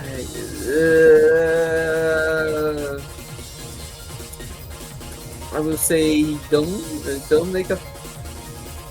I kind of want. I wanted Chion because like if she get the cheers, like the guy will say like, oh, I need to actually fight back. I don't know. I would say second. I'll go for second. Second, what's your Okay. first? I think. Well, Nah. I think Chiro Viria. So the first, did you say the first or second option? Second. Second, then second one, because I also vote for second. Okay. Cheer Olivia on. I know not Olivia normally doesn't like this from strangers, but I'm no stranger to Olivia. She knows my intentions. We're friends. On screen, looks like the characters are about to strike one another with their feet. I cup my hands around my mouth. Go, Olivia! You got this! The man replies from my screen. Or maybe I pop his eardrum, judging by the glare he levels at me. Then he raises two fingers to his mouth. That's a view. Heck yeah, you got this! Even Liz tries to join in, shouting down at the crowd with her own cheers. Ah, you know what would be cool? You can do it, Hot Wheels! No. Yo, yeah, go, Bruce, go! Olivia flinches to turn her head and look at us a bit. Curiously, so does her opponent. She sees us cheering, and she gets her usual devouring forward growl. No way, I'm sticking to my guns. Eyes on the screen, Hot Wheels! It's gonna get you! Beat him! Oh, sorry, nice. Yep. Beat him without even looking! She stares right through the crowd at me. It's only nice, but it feels longer. But her scowl cracks. Then a complete flush a smirk back at us. She faced back to the swing with renewed vigor. Buster shakes his head to snap himself out of his own slog. Looks like he was only intended to lose by a little. He's picking up to the pace now. Only time! The match time's out. Ah. They wanna go another round? People need a winner. Actually, mind if I run to the restroom real fast? Shit, yeah, it's down that way. Olivia turns a smile at me again. It's warm. Then she goes off to the restroom. Buster waits for her to be outshot and scrambles over to Ben and I. Hey, you two. You guys aren't serious, right? Huh? You guys were saying Hot Wheels. That's not really her, right?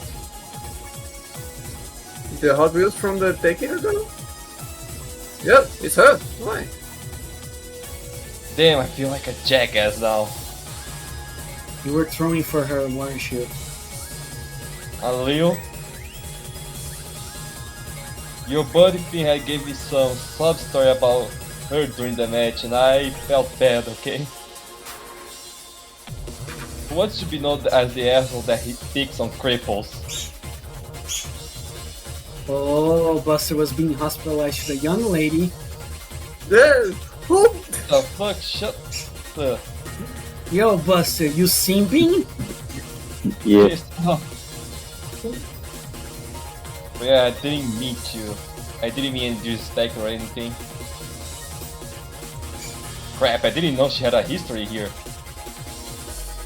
I should have had more respect than that. He sighs. What are you doing now? What are you do now? I play for real. I think we did the right choices, boys. Yeah. What she deserves. That's all we ask. Buster nods and turns with a thumbs up. He cracks his knuckle and neck in preparation for his first legitimate match of the day. You're still kinda simping though. Shut the hell up, Dave. why did I feel like the shut the hell up? What the hell up? Just little Chagon suddenly. Olivia returns, sliding up to the machine once more. Thanks for waiting. No problem. Ready? You know it. Cause you're going good, cause you're going down this time. They give each other one last competitive leer before putting all their focus on the screen. Just as before, Buster chooses the OP character and Olivia picks Wani Hug. As soon as the game announces yells fight, Buster immediately goes in for the kill, the total opposite on how he was playing the last match. He catches Olivia off guard for a moment, leading her character to eat a massive combo that makes away a good chunk of her health. Hey, no. Who comes here? Hi, Adex. Hi. Adex, we're playing Street Fighter 3rd Strike at the moment. No, wait. Oh, And Yeah. alright. But they it's want fucking combo. Gator edition. Oh, Wani Long, my beloved. Wani Hug, my beloved indeed. True to his word, he isn't holding back this time for Olivia's sake, dealing her the same level of beatdown brutality he gave to the opponents before. This seems to only invigorate her, putting her skills and hands into overdrive. Even though Buster is going at full force, Olivia still managed to get Wani Hug from a few punches and kicks, along with evading some attacks. The crowd seems to notice the reappearance of Buster's lethality, causing an uproar of cheering and whoops. Damien, of course, follows suit. You goddamn hot pills! Kick his ass! Can't let him be the only one, right? Show him why you're the champ. Unfortunately, not even Olivia could be Buster's true fighting skills, unlike his previous opponents. KO Bold wins. Ah, I see what you did. Oh! The crowd is a mix of groans and cheers and smile at the ill-fated defeat of Olivia. Buster crosses his arms, basking in his self-pride of beating the legendary Hot Wheels. Damn, you really handed my ass to me. I didn't say it was a kind of big deal around here. Yeah. So I gotta admit, you gave me a real challenge. I see why you were known as a champ. Thanks. If you're ever up for rematch, you'll know where to find me. With that, Olivia makes her way over to us, a smile beaming across her face. Alright, who's next? We exit the crowd into a more spacious part of the arcade. Yeah. That was awesome, Lee. You're really giving him a run for his money. I know, right? I know I'm a bit rusty, but the moment I got my hands on the controls and he gave me a real fight, I was so close to beating him. Despite him being outmatched and losing to Buster, she seems to be having even more fun than ever. I'm feeling all jittery after that fight. That's the game of Hush is suddenly in you. Hey, you know they sell food here, right? We should get some snacks to celebrate. Well, I was smelling grease. I was just assuming it was. He takes his own order and starts marching off in another direction. Hey man, wait for the rest of us. Food, huh? You know what? I could go for a little something. Yeah, it's getting pretty late. Come on, they went this way. Livy starts plowing through the crowd once more. Oh boy, this again. I'll call it exercise. The snack bar is a small cut away from the rest of the building. I'll be right back. Okay. Segregated by different style things and brighter fluorescent lighting. There's not a lot of options from what you expect: pizza, ice cream, chicken stripes, pickles, and the like. When Damien asked for 2 slices of pizza, Liz got excited. The moment he got the food, however, he was already eating one while holding the other. She seemed really annoyed, but took his offer to let him pay for her food. He offered to pay for Olivia and myself, but the last thing I want him to do is drain his wallet any further, knowing their living situation.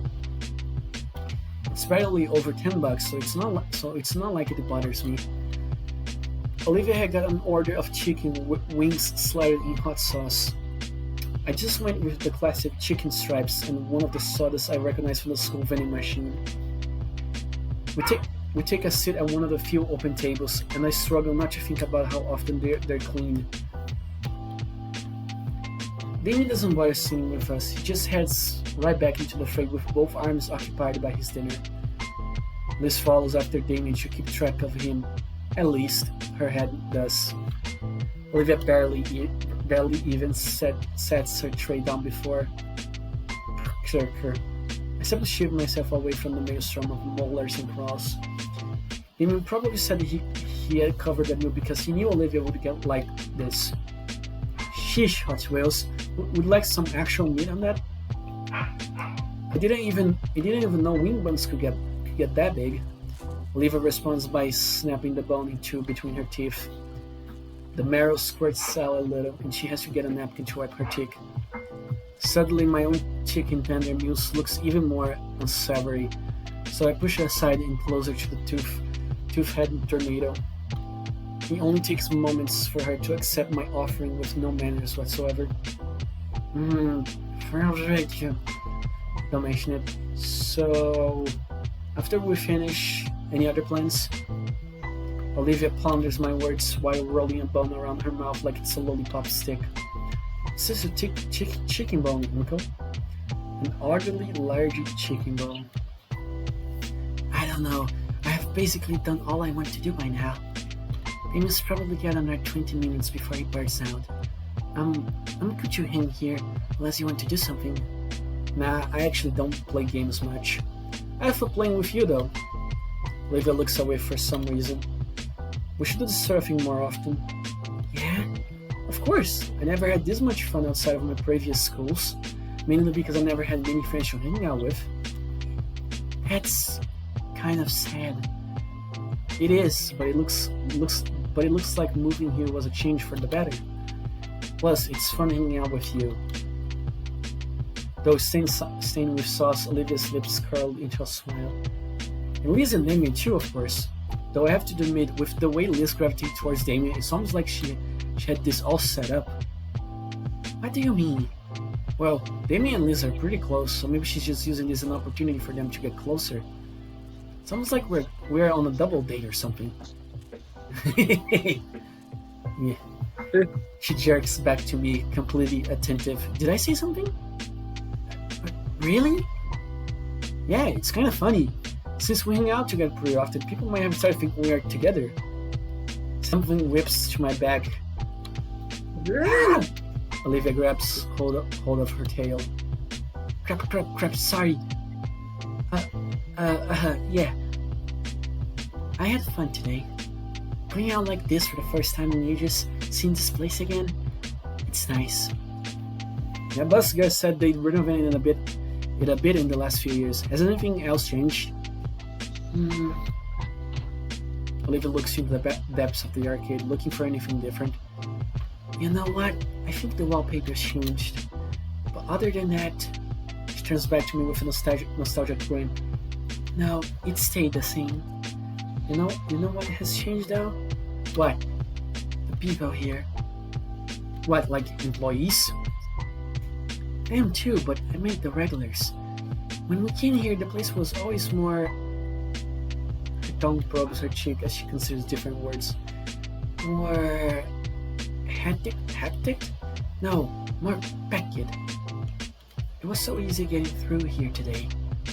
I recall her almost running some people over to get across the building. And with the look she had back then, I don't think she had noticed if she had. Olivia's gaze lingers back toward the arcade machines. Back then, every machine was crowded, It was a lot louder, and there was always this something in the air that had everyone excited. What about when you and that guy were playing Jurassic? Okay, yeah, it was like that.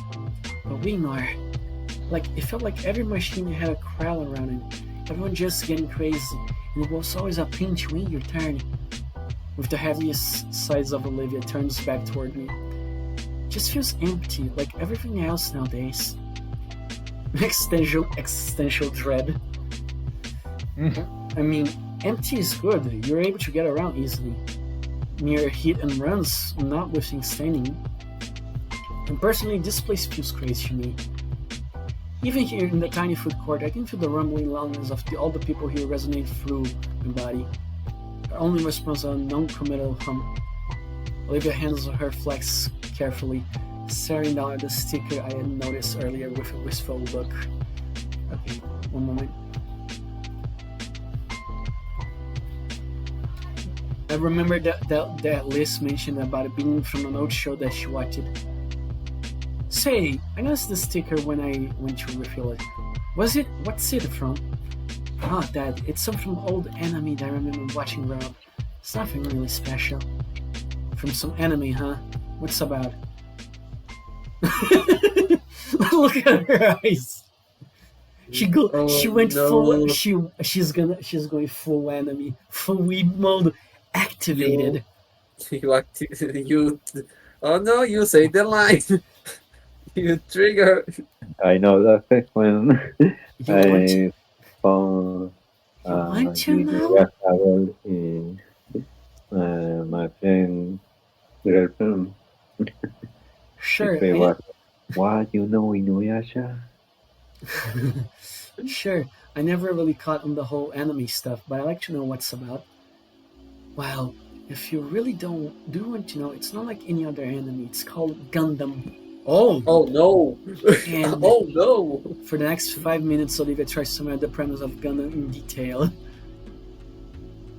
In detail. Oh, no. Given that I'm clueless to it as well with the fighting terminology, the plot sounds completely esoteric. The sticker is of the symbol worn by a faction of space knights fighting for their independence. Sounds like a just and noble group for a goal like that. Watching her talk so passionately about the series franchise, oh, that's a lot. For how long?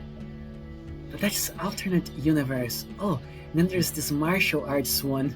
Oh, Olivia, me when I try to explain Klonoa to everyone. Yep, I guess I relate more to Olivia than Fang's new game already. As she continues her description of the franchise, I start to realize how enamored I have become. Not just about hearing the show, but from seeing Olivia talking about her favorite show with such passion and energy. I find myself engrossed in her voice as she recounts a particular version of the anime, as she even takes 2 Emily segments from the show. And in the end, he finally admitted it's one of the best romance Gundams done in Earth. Her son applause worries me. What's wrong? Nothing. Doesn't sound like nothing. Rather, given the roughness in her tone again, her throat finally ran dry. Do you need another refill? I'm good. She drinks deeply from the canteen that had started this all off. It's been a while since she had talked herself dry like that. In fact, I can't remember the last time she desperately needs regularly like that. I think maybe around the start of the school year. She releases the canteen and lets a breath of relief out. Better? Olivia nods. Yeah. Anyway, actually, I've probably been babbling on too long about it. Oh no, I don't mind at all. Nah, it's fine. Besides, let me talk about my favorite show. So tell me about yours. Mine? Well, I haven't finished anything, just mostly video essays about old shows. I'm told I can call myself a fan of video games without having played them, but does that apply to TV? Olivia sure has taste. She has culture, Inko, which you don't have. She can tell me exactly what kind of show she likes and why she likes it. I just know bits of trivia. No, that can't be right. I've seen a lot of things in passing. Like... well, shoot. I have no swag. No sway. I guess I have spent more time watching in-depth video essays about shows than actually watching them. And that's embarrassing. Ah, no, it's not. Okay, maybe a little. It's never too late to get into it. See what you do or don't like. Next time you're over at my place, we can binge watch a whole anime series. Oh god. Oh, no. The perfect Gator waifu doesn't exist. Damn. I like the sound of that. But if I ever get too intense, you can always watch Power Raptors with Finny. Hey! Ah, relax. Toku shows like that aren't just for kids to like. It's funny though. I remember my dad letting me watch it as a kid, and Vinny got into it because I showed him. If you don't mind me asking, you mentioned that your dad's in and out of town because of his job. What is it exactly? He's on contract with the DOD? DOD? DOD? DOD? What's DOD? Whoa, Which- really? Dino of Dungeon. Oh, Air Force. Yep. Yep. Been working with the Air Force since I was a baby.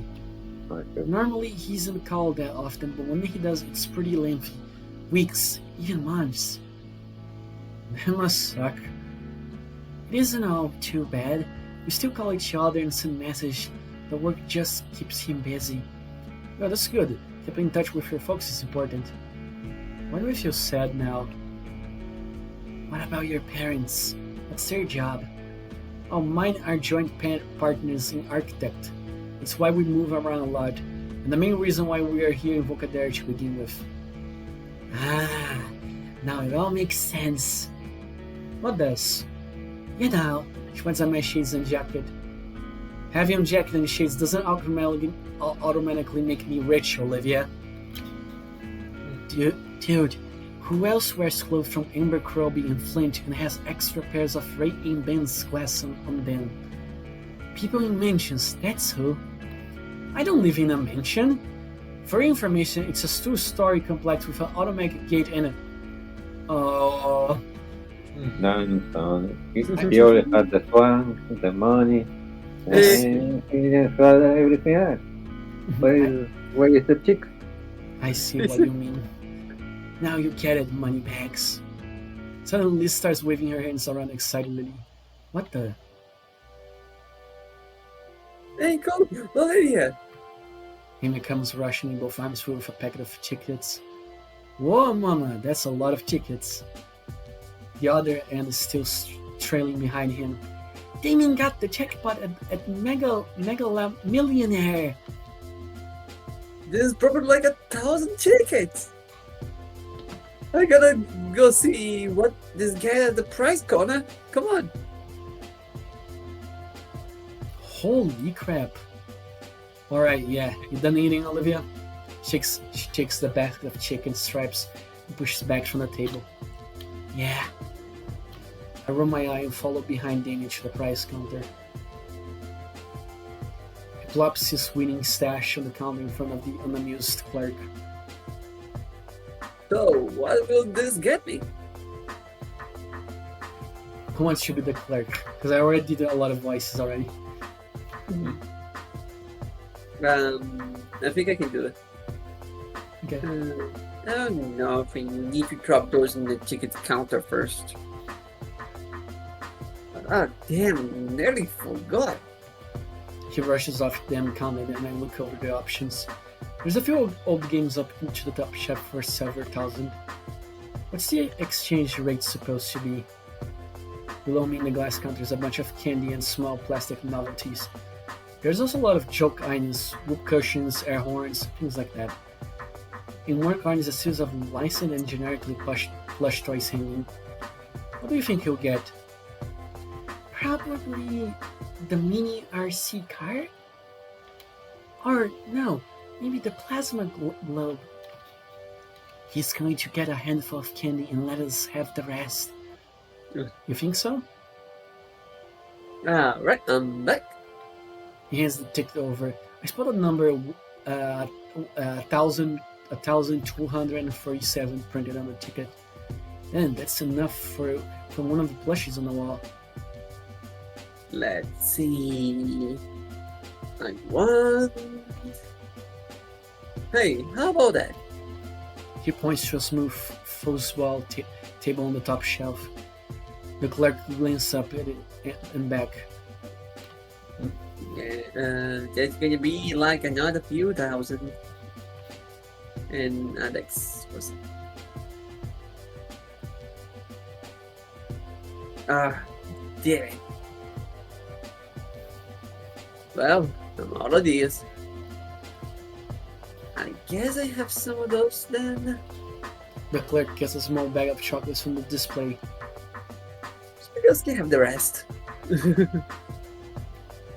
I don't really need anything here. Nothing's really speaking to me either. I might want something. Olivia scans the corner. There's still enough chicks for a medium price. She might be going for a paddle ball or something. Wow, look at that! Anime eyes. She points to the plushie corner. The blue slug thing? No, next to it. Gator plushie. There's a weird dark green thing hanging in the corner. The only one of its kind. I kind of want to drop a kick it in. That one? I don't know, something about it really makes me want to, I don't know, tie it to a firework and setting off into a deep fryer. What? Oh no, it's equivalent to an elbow plush. No. Oh dear. It's Gator Elmo. No. I was just thinking the same thing. You guys are rude. I am not saying you're wrong though. Even Liz wants to deep fry the Elmo Gator plushie. He's look like he's the reason we have access. Oh my god. I hate its face. He thinks he's better than all of us. I got used to it. It's been around for years. Damn it, I hate it. Don't really want it, right, Olivia? Wow, it's just like me. Oh no! So Olivia, you want to be tied up on fireworks too? Her eyes are bright and wide. She's in love. OP. The clerk hands her stuffed toys and she looks deep into Betty's eyes. Yep, just like me. I'm going to set them on fire sometime. I think this might be some inner joke that I don't get it. Thank goodness. Not if you like having both. Not if you like having both arms. We have two for a reason. I have 3 if you count my dick. Yeah. The argument continues for several minutes. Guys, it's getting late. I think it's time we head out. Ah, shoot, she's right. Even though the weekend starts tomorrow, I still have a curfew that my folks are strict about. Agreed. Oh, I guess you're right. Woo. On the way out, Damien stops and breathes deeply. You know, this was a lot of fun.